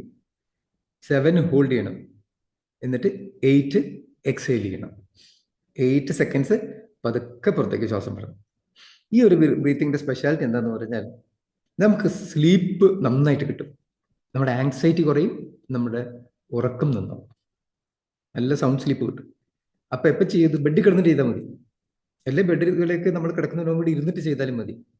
ഈ ബ്രീത്തിങ് നമ്മൾ ചെയ്യുമ്പോൾ എന്താ സംഭവിക്കുന്നത് പറഞ്ഞാൽ നമ്മുടെ പ്രീ ഫ്രണ്ടൽ കോർട്ടെക്സ് എന്ന് പറയുന്നത് നമ്മുടെ ബ്രെയിൻ്റെ സെൻട്രൽ പോർഷൻ ഉണ്ട്. ഈ സെൻട്രൽ പോർഷൻ ഉണ്ട്, ആ സെൻട്രൽ പോർഷൻ ആക്റ്റീവ് ആവും. ഇപ്പൊ നമ്മളുടെ മനുഷ്യനും മൃഗങ്ങളും തമ്മിലുള്ള വ്യത്യാസം ഇതാണ്. അവർക്ക് പ്രീ ഫ്രണ്ടൽ കോർട്ടെക്സ് ഇല്ല. ഈ ബ്രെയിൻ്റെ ഈ ഫ്രണ്ട് ലോബ്, അല്ലെങ്കിൽ അഥവാ ഞാൻ ഈ പറഞ്ഞ പോർഷനാണ് നമുക്ക് ലോജിക്കൽ ഡിസിഷൻ എടുക്കാനും ഇമോഷൻസും വികാരങ്ങളൊക്കെ നമുക്ക് തരുന്നത് ഈ പോർഷനാണ്. മനസ്സിലായില്ലേ? ഈ മൃഗങ്ങൾക്ക് ഇത് ഇല്ലാത്തത് കൊണ്ടാണ് അവര് നമ്മൾ കണ്ടിട്ടില്ലേ എന്തെല്ലാം തോന്നിവാസങ്ങളാണ് മൃഗങ്ങൾ കാണിക്കുന്നത്, അല്ലെ? നമുക്കറിയാം മനുഷ്യൻ ചിലപ്പോൾ വെള്ളമൊക്കെ അടിച്ചു കഴിഞ്ഞാൽ അതുപോലെ പെരുമാറും. പക്ഷെ നോർമൽ സെൻസിലുള്ള ഒരു മനുഷ്യൻ പ്രീ ഫ്രണ്ടൽ കോർട്ടെക്സ് ആക്റ്റീവ് ആകണമെങ്കിൽ ഈ ഡീപ് ബ്രീത്തിങ് നമ്മൾ ചെയ്യണം. അല്ലെങ്കിൽ എന്ത് പറ്റുന്നറിയോ? ബ്രെയിൻ്റെ അമിഗ്ഡല എന്ന് പറഞ്ഞിട്ട് പോർഷൻ ഉണ്ട്, ആ പോർഷൻ ആയിരിക്കും ആക്റ്റീവ്. ഈ അമിഗ്ഡല ആക്റ്റീവ് ആണെങ്കിലുള്ള പ്രോബ്ലം എന്താന്ന് പറഞ്ഞാൽ നമ്മൾ സർവൈവൽ മോഡിലായിരിക്കും എപ്പോഴും. സർവൈവൽ മോഡ് എന്ന് പറഞ്ഞാൽ എന്താ? ഈ സർവൈവൽ മോഡിൽ നമ്മൾ ഫ്ലൈറ്റ്, ഫ്രീസ്, ഫൈറ്റ് മോഡ് എന്ന് പറയും അതിന്. ഫ്ലൈറ്റ്, ഫ്രീഡ്, എന്ന് വെച്ചാൽ നമ്മൾ എപ്പോഴും ഒരു ഭീഷണി ഇങ്ങനെ നമ്മൾ നോക്കിക്കൊണ്ടിരിക്കും എപ്പോഴും. മനസ്സിലായില്ലേ? നമ്മളൊരു ഭീഷണി നമ്മൾ എപ്പോഴും ഇങ്ങനെ നോക്കിക്കൊണ്ടിരിക്കും. നമ്മൾ ആങ്സൈറ്റി, ടെൻഷനൊക്കെ ഉണ്ടാവും. ഈ സർവൈവൽ മോഡ് നമ്മുടെ ബ്രെയിനിന് വന്നത് എങ്ങനെയാണെന്ന് പറഞ്ഞാൽ നമ്മുടെ ഒരു സെഷനിൽ പറഞ്ഞിട്ടുണ്ട് ഇവിടെ, നമ്മുടെ പൂർവികന്മാരൊക്കെ ഗുഹാവാസികളായിരുന്നില്ലേ? അപ്പൊ ആ ഗുഹാവാസികളായ അവരുടെ ഏറ്റവും കൂടുതൽ പേടിച്ചിരുന്നത് എന്തായിരുന്നു? വന്യമൃഗങ്ങളുടെ ആക്രമണമായിരുന്നു, അല്ലെ? എത്രയോ ജനറേഷൻസ് അങ്ങനെ കടന്നു പോയിട്ടുണ്ട്. അവർക്ക് ആകെപ്പാട് ഇന്നത്തെ പോലെ മിസൈലൊന്നും ഒന്നുമില്ലല്ലോ. ഇന്ന് മനുഷ്യൻ UAE പേടിക്കുന്നത് മിസൈൽ ത്രെറ്റാണ്, മറ്റത് പേടിക്കുന്നത് മെയിനായിട്ട് മൃഗങ്ങളുടെ ആക്രമണമാണ്. അപ്പൊ അങ്ങനെ ഈ പേടി അവരെപ്പോഴും സർവൈവൽ മോഡിലായിരിക്കും. എന്തെങ്കിലും വന്നു കഴിഞ്ഞാൽ അപ്പോൾ ഓടി രക്ഷപ്പെടണം അവിടെ നിന്ന്. ഇത് നമ്മുടെ ജീൻ വഴി നമുക്ക് കിട്ടിയിട്ടുണ്ട് ഈ സാധനം. ജെനറ്റിക് ആണത്, നമ്മുടെ DNA ഉണ്ട് അത് സർവൈവൽ മോഡിലുള്ളത്. പക്ഷേ ഈ സർവൈവൽ മോഡ് നമുക്ക് ഒരിക്കലും സർവൈവൽ മോഡിലാണെങ്കിൽ നമുക്ക് ലൈഫിൽ ഒന്നും അച്ചീവ് ചെയ്യാൻ പറ്റില്ല. നമ്മൾ ഒതുങ്ങിപ്പോകും ഒരു സ്ഥലത്ത്. ഈ സർവൈവൽ മോഡിൽ നമ്മൾ മറികടക്കണം. മറികടക്കണമെങ്കിൽ ഒന്നാമത് അപ്പോഴേ നമ്മുടെ പ്രീ ഫ്രണ്ടൽ കോർട്ടക്സ് ആക്റ്റീവ് ആവുള്ളൂ. മനസ്സിലായില്ലേ? അപ്പൊ അത് ആക്റ്റീവ് ആവണമെങ്കിൽ ഉള്ള ഒരു ടെക്നിക്കാണ് ഡീപ് ബ്രീത്തിങ്. ആങ്ഷ്യസ് ആവുമ്പോൾ, നമ്മൾ ഭയങ്കര ടെൻഷനിൽ ആങ്സൈറ്റിയിലായിരിക്കുമ്പോൾ ശ്രദ്ധിച്ചിട്ടുണ്ടാവും, നമ്മുടെ ബ്രീത്തിങ് സ്ലോ ആയിരിക്കും. സ്ലോ ആൻഡ് ഫാസ്റ്റ് ബ്രീത്തിങ് ആയിരിക്കും. അപ്പൊ ആ സമയത്ത് നമ്മൾ ബ്രീത്തിങ് ചെയ്യുന്ന സ്റ്റൈലൊന്ന് മാറ്റി നോക്കാവോ? ഡീപ് ബ്രീത്തിങ്ങിലേക്ക് വരാവോ? അപ്പൊ തന്നെ നിങ്ങൾക്ക് ആ റിലീഫ് ഫീൽ ചെയ്യും. നിങ്ങൾ ആ ടെൻഷൻ നിങ്ങൾക്ക് കുറയും. ഓക്കെ, അപ്പൊ അതാണ് ഞാൻ നേരത്തെ പറഞ്ഞത്. പൊതുവായി ഡീപ് ബ്രീത്തിങ്ങിന്റെ അഡ്വാൻറ്റേജസ് ആണ്. ഇപ്പോൾ ഡീപ് ബ്രീത്തിങ്ങിനകത്തുള്ള ഒരു ടെക്നിക്ക് ഞാൻ പറഞ്ഞു, 4-7-8 എന്നുള്ള കൗണ്ട്. അതിന്റെ ഗുണം ഞാൻ പറഞ്ഞു, നിങ്ങളുടെ സ്ലീപ്പ് ക്വാളിറ്റി കൂടും, ആങ്സൈറ്റിയും കുറയും. പിന്നെ അടുത്തത് 4-6 എന്ന് പറഞ്ഞ വേറൊരു കൗണ്ട് ഉണ്ട്. 4-6. മറ്റേ 4-6 അധികം ഹോൾഡ് ചെയ്യണ്ട. കാര്യം അകത്തേക്ക് 4 സെക്കൻഡ്സ് വലിച്ചു, 2 സെക്കൻഡ് ഹോൾഡ് ചെയ്യുള്ളൂ. ദെൻ എക്സെയിൽ, പുറത്തേക്ക് ശ്വാസം വിടുക 6 കൗണ്ടിൽ. ഇത് നമുക്ക് ജനറലി റിലാക്സ് ചെയ്യാനായിട്ട് നല്ലതാണ്. പെട്ടെന്ന് ചെയ്യാനും പറ്റും. ഇപ്പം നമ്മൾ എവിടെയെങ്കിലും പോയിരിക്കുന്നു, ഒരു ഒരു ഒരു ടെൻഷൻ സിറ്റുവേഷനിൽ നമ്മൾ പോയിരിക്കുകയാണെങ്കിൽ ഒന്ന് റിലാക്സ് ചെയ്യാൻ തോന്നുമ്പോൾ ഇത് ജസ്റ്റ് ഇതൊന്ന് ആലോചിക്കുക. 4 കൗണ്ടിൽ ശ്വാസം അകത്തേക്ക് എടുക്കുക, 2 കൗണ്ടിന് ഹോൾഡ് ചെയ്യുക, 6 കൗണ്ടിൽ പുറത്തേക്ക് വിടുക. അപ്പം തന്നെ നമ്മൾ റിലാക്സ്ഡ് ആവും. അങ്ങനെ എത്ര പ്രാവശ്യം ചെയ്യണം? ഈ എല്ലാ ബ്രീത്തിങ്ങും മിനിമം 5 പ്രാവശ്യം ചെയ്യണം കേട്ടോ. 5 ടൈംസ് മിനിമം ചെയ്യണം. 5-10 ടൈംസ് ആണ് ചെയ്യേണ്ടത്. സമയമില്ലെങ്കിൽ 5 ടൈംസ് ചെയ്തോളൂ, അല്ലെങ്കിൽ 10 ടൈംസ് ചെയ്യുക. ഓക്കെ. പിന്നെ അടുത്ത ടൈപ്പ് ഓഫ് ബ്രീത്തിങ്ങിനെയാണ് പറയുന്നത് ബോക്സ് ബ്രീത്തിങ് എന്ന് പറയും. ബോക്സ് ബ്രീത്തിങ് എന്ന് പറഞ്ഞാൽ നമ്മളൊരു ഒരു ഒരു സ്ക്വയർ വരയ്ക്കുക, ഒരു ചതുരം, ഒരു സമചതുരം. ആ സമചതുരത്തിന് 4 സൈഡ് ഉണ്ടല്ലോ, അല്ലേ? അതുപോലെ 4-4-4-4 ആണ് അതിന്റെ കൗണ്ട്. അതായത് 4 inhale, 4 hold, 4 exhale and again 4 hold. Okay, ഇതൊരു പോപ്പുലർ ബ്രീത്തിങ് ടെക്നിക്കാണ്. ഇതിനെയാണ് പറയുന്നത് ബോക്സ് ബ്രീത്തിങ്. 4-4-4-4. ഇതിന്റെ ഗുണം എന്താ വെച്ചാൽ നമുക്കൊരു ജനറൽ ആയിട്ടുള്ള കാംനെസ് തരും. ഓക്കെ, നമുക്ക് ഒരു ഓവറോൾ കാം ആയിട്ട് നമുക്ക് ഫീൽ ചെയ്യും. അത് ചെയ്യാൻ വളരെ ഏറ്റവും എളുപ്പം ഇതാണ്. കാരണം അധികം നമ്മൾ ഹോൾഡ് ചെയ്യുന്നില്ല, അധികം പുറത്തേക്ക് വിടുന്നില്ല, അധികം സ്ട്രെയിൻ ചെയ്യില്ല. രാത്രി കിടക്കുന്നതിന് മുമ്പ് ബോക്സ് ബ്രീത്തിങ് കിടന്നിട്ട് തന്നെ ചെയ്തോളൂ. നിങ്ങൾ അങ്ങനെ അങ്ങോട്ട് ഉറങ്ങുകയാണെങ്കിൽ നിങ്ങളുടെ സ്ലീപ്പ് ഭയങ്കര കാമായിരിക്കും. പ്രീ ഫ്രണ്ടൽ കോർട്ടക്സ് ആക്റ്റീവ് ആയിരിക്കും. അതേസമയം നിങ്ങൾ സർവൈവൽ മോഡിലാണ് നിങ്ങളുടെ ബ്രെയിൻ ഉറങ്ങാൻ നേരത്ത് എങ്കിൽ നിങ്ങളുടെ ഹാർട്ട് ബീറ്റ് കൂടുതലായിരിക്കും, ആവശ്യമില്ലാത്ത സ്വപ്നങ്ങൾ കാണും, അങ്ങനെ ഇങ്ങനെയൊക്കെ ആയിരിക്കും. ഓക്കെ, അപ്പോൾ ഈ കറക്റ്റ് ബ്രീത്തിങ് നമ്മൾ ടെക്നിക്ക് ഡെയിലി ചെയ്യുകയാണെങ്കിൽ നമ്മുടെ ഓറ കൂടും. ഓക്കെ. പിന്നെ ഡെഫിനറ്റ്ലി നല്ല സ്വഭാവം വേണം മനുഷ്യന്. കയ്യിൽ ഒരു വിധത്തിൽ അലമ്പ് ഉടായ്പൊന്നും പാടില്ല. ഹോണസ്റ്റി, സത്യസന്ധത വേണം. നമുക്ക് സത്യമേ പറയാൻ പാടുള്ളൂ. അത് എല്ലാ വേദഗ്രന്ഥങ്ങളും എല്ലാ മതവും പറയുന്ന സാധനമാണ്. കാര്യം നമ്മൾ നുണ പറയുമ്പോൾ നമ്മുടെ പ്രീ ഫ്രണ്ടൽ കോർട്ടക്സിലൊരു സംഭവം നടക്കുന്നുണ്ട്. നമ്മുടെ ബ്രെയിൻ നമ്മളറിയാതെ സ്ട്രെയിൻ ചെയ്യാം നമ്മൾ നുണ പറയുമ്പോൾ. നമ്മുടെ ബ്രെയിനിനെ മറച്ചു വെക്കാൻ പറ്റില്ല ഒന്നും. മനസ്സിലായില്ലേ? അപ്പൊ ഹോണസ്റ്റി ഇമ്പോർട്ടൻ്റ് ആണ്. 2 കൈൻഡ്നെസ്, മറ്റുള്ളവരുടെ ദയ ഉണ്ടാവുക. 3 ഹ്യൂമിലിറ്റി, വളരെ ഹമ്പിൾ ആയിരിക്കുക. എളിമത്വം വേണം നമ്മുടെ ലൈഫിൽ. ഹ്യൂമിലിറ്റി വേണം. ഫൊർഗീവ്നെസ്, മറ്റുള്ളവർക്ക് പുറത്തു കൊടുക്കുക. മനസ്സിലായി? ഈ 4 ക്വാളിറ്റീസ് നല്ല ക്യാരക്ടറിന്റെ ലക്ഷണങ്ങളാണ്. Honesty, kindness, humility and forgiveness. Okay. പിന്നെ തീർച്ചയായിട്ടും നമ്മൾ പറയാറുണ്ട്, help others to help yourself. നിങ്ങളെ സഹായിക്കണമെങ്കിൽ മറ്റുള്ളവർ നിങ്ങൾ സഹായിക്കുക. അതിന് നമ്മൾ ശരിക്കും വിശ്വസിക്കണത് നിങ്ങൾ മറ്റുള്ളവർ സഹായിച്ചാൽ ദൈവം നിങ്ങളെ സഹായിക്കുന്നുള്ളതാണ്, അല്ലേ? മറ്റുള്ളവർ നിങ്ങൾ പുറത്തു കൊടുത്താൽ ദൈവം നിങ്ങൾക്ക് പുറത്തു തരും. അതാണ് ഞാനൊരു ഫൊർഗീവ്നെസിന്റെ വീഡിയോക്കകത്ത് ഞാൻ ലാസ്റ്റ് ഒരു വാക്ക് പറയുന്നുണ്ട്. നിങ്ങൾ ഭൂമിയിലുള്ളവനെ ക്ഷമിച്ചു കൊടുക്കൂ, ആകാശത്തുള്ളവൻ നിങ്ങൾക്ക് വേണ്ടി ക്ഷമിക്കുന്നു. അത് 100% കറക്റ്റാണ്. മനസ്സിലായില്ലേ? അപ്പൊ ഫൊർഗീവ്നെസ് പോലെ തന്നെയാണ് മറ്റുള്ളവരെ സഹായിക്കല്. അത് ഏത് രീതിയിൽ സഹായിക്കാം. എത്ര ചെറിയ സഹായമാണെങ്കിലും ശരി, പല രീതിയിൽ സഹായിക്കാനുണ്ട്. പൈസ കൊണ്ടുള്ള സഹായം മാത്രമല്ലല്ലോ സഹായം എന്ന് പറയുന്നത്. നമ്മുടെ ശരീരം കൊണ്ട് സഹായിക്കാം, അതിനെ നമ്മളെ സമയം കൊടുത്തുകൊണ്ട് സഹായിക്കാം, അല്ലെ? നമ്മുടെ വാല്യുബിൾ ആയിട്ടുള്ള ടൈം ഒരാൾക്ക് വേണ്ടി കൊടുക്കുന്നു എന്തെങ്കിലും ഒരു ആവശ്യത്തിന്, അതൊരു ഹെൽപ്പാണ്. പിന്നെ അയാൾ നമ്മുടെ മുമ്പിൽ നമ്മളൊന്ന് പുഞ്ചിരിക്കുന്നു, ഏഹ് അതൊരു സഹായമാണ് സത്യം പറഞ്ഞെങ്കിൽ. അയാളൊന്ന് കാമാവും. കാര്യം പുഞ്ചിരിയുടെ സ്പെഷ്യാലിറ്റി ഞാൻ ഒരു വീഡിയോ ചെയ്തിട്ടുണ്ട്. നമ്മൾ അത് കണ്ടീജിയസ് ആണ്, കോട്ടുവായി പോലെ. നമ്മൾ ചിരിക്കുമ്പോൾ അയാളും ചിരിക്കും, അത് പടരും അല്ലേ. അപ്പൊ അതുകൊണ്ട് അതൊരു humble form of helping others ആണ്. അപ്പൊ കമ്പാഷൻ, ഹാപ്പിനെസ്, പോസിറ്റീവ് വൈബ് ഒക്കെ അതോട് കൂടി ഉണ്ടാവും. പിന്നെ സ്പിരിച്വൽ കണക്ഷൻ, പ്രയർ ഓറെ ശക്തമാക്കുന്നു. ഞാൻ പറയേണ്ട കാര്യമില്ല. പ്രാർത്ഥന അല്ലേ. നിങ്ങൾ വിശ്വസിക്കുന്ന ദൈവത്തിൽ, ദൈവം ഒന്നേ ഉള്ളൂ. ഏത് ദൈവത്തിൽ വിശ്വസിച്ചാലും നമുക്കറിയാം പല പേരിൽ വിളിക്കുന്നേ ഉള്ളൂ. ആ ദൈവത്തിനോട് നിങ്ങൾ പ്രാർത്ഥിക്കുക. ആ ദൈവം നിങ്ങളുടെ ജീവനാടിയേക്കാൾ സമീപസ്ഥനാണ് എന്നാണ് നമ്മൾ മനസ്സിലാക്കേണ്ടത്, അല്ലേ. അപ്പൊ നിങ്ങളുടെ വികാര വിചാരങ്ങളെല്ലാം ആ ദൈവം അറിയുന്നുണ്ട്. അപ്പോൾ ദൈവത്തോട് ചോദിക്കുന്ന നിമിഷം ആ ദൈവവുമായിട്ടൊരു കണക്ടിവിറ്റി നിങ്ങൾ എസ്റ്റാബ്ലിഷ് ചെയ്ത് കഴിഞ്ഞാൽ ഓട്ടോമാറ്റിക്കായിട്ട് നിങ്ങളുടെ ഓറ കൂടും. കാര്യം ഈ ദൈവത്തിന്റെ ഓറനെ പറ്റി ഞാൻ പറയേണ്ട ആവശ്യമില്ല. അതൊരു ഭയങ്കര പവറല്ലേ, ഒരു ഡിവൈൻ എനർജി അല്ലേ ദൈവം എന്ന് പറയുന്നത്. നിങ്ങൾ ഫുൾ ഫോക്കസിൽ ഇരുന്നുകൊണ്ട് ദൈവത്തോടെ നിങ്ങൾ സാധനം ആവശ്യപ്പെടുകയും ദൈവത്തിലോട് സറണ്ടർ ചെയ്യുകയും ചെയ്യുന്ന ആ മൊമെന്റിൽ എന്ത് സംഭവിക്കും? ഒരു കണക്ടിവിറ്റി എസ്റ്റാബ്ലിഷ് ചെയ്യും നിങ്ങൾ. ആ ഡിവൈൻ പവർ ആയിട്ട് ഒരു കണക്ടിവിറ്റി എസ്റ്റാബ്ലിഷ് ചെയ്യും. അപ്പോൾ ഒബ്വിയസ്ലി അവിടെ നിന്നുള്ള എനർജി നമ്മളിലേക്ക് സ്പ്രെഡ് ചെയ്യും, അല്ലേ. അതിന്റെ ഒരു കോടിയിലൊരു അംശം നമുക്ക് കിട്ടിയാൽ മതി നമ്മുടെ ഓറ കൂടാനായിട്ട്. അപ്പോൾ ആ പ്രയറിന്റെ ഒരു പർപ്പസ് അതാണ്. നമ്മുടെ ഓറ നമ്മൾ അറിയാതെ തന്നെ കൂടും. റെഗുലർ ആയിട്ട് ഇത് ചെയ്യുക. എന്നിട്ട് ആ ദൈവചിന്തകൾക്ക് മാത്രമേ മനുഷ്യ മനസ്സുകൾക്ക് സമാധാനം തരാൻ കഴിയുള്ളൂ എന്ന് ഖുർആനത്ത് പറയുന്നുണ്ട്. അത് അല്ലേ, അത് നമുക്കറിയാം. വേറെ എന്തിൻ്റെയൊക്കെ പുറകിൽ പോയാലും ശരി, എന്തെല്ലാം മെറ്റീരിയൽ പ്ലഷറിന്റെ പുറകിൽ നമ്മൾ പോയാലും ശരി, നമുക്കൊരിക്കലും യഥാർത്ഥമുള്ള സമാധാനം നമുക്ക് കിട്ടൂല, അല്ലേ. ഏറ്റവും വലിയൊരു കാറ് നമ്മൾ ആഗ്രഹിച്ച് വാങ്ങിച്ച് കുറെ അങ്ങോട്ട് കഴിയുമ്പോഴേക്കും ആ കഴിഞ്ഞത് ഇത്രയേ ഉള്ളൂ, അല്ലേ.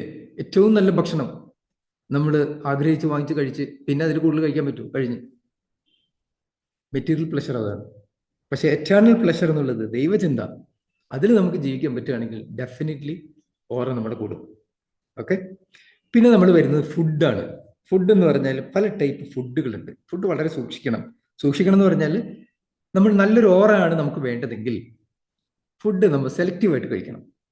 ശരിക്കും ഫുഡുകൾ നമ്മൾ ആയുർവേദ വിധി പ്രകാരം 3 ആയിട്ട് കാറ്റഗറൈസ് ചെയ്തിട്ടുണ്ട്. ഒന്ന് സാത്വിക് ഫുഡ് എന്ന് പറയും.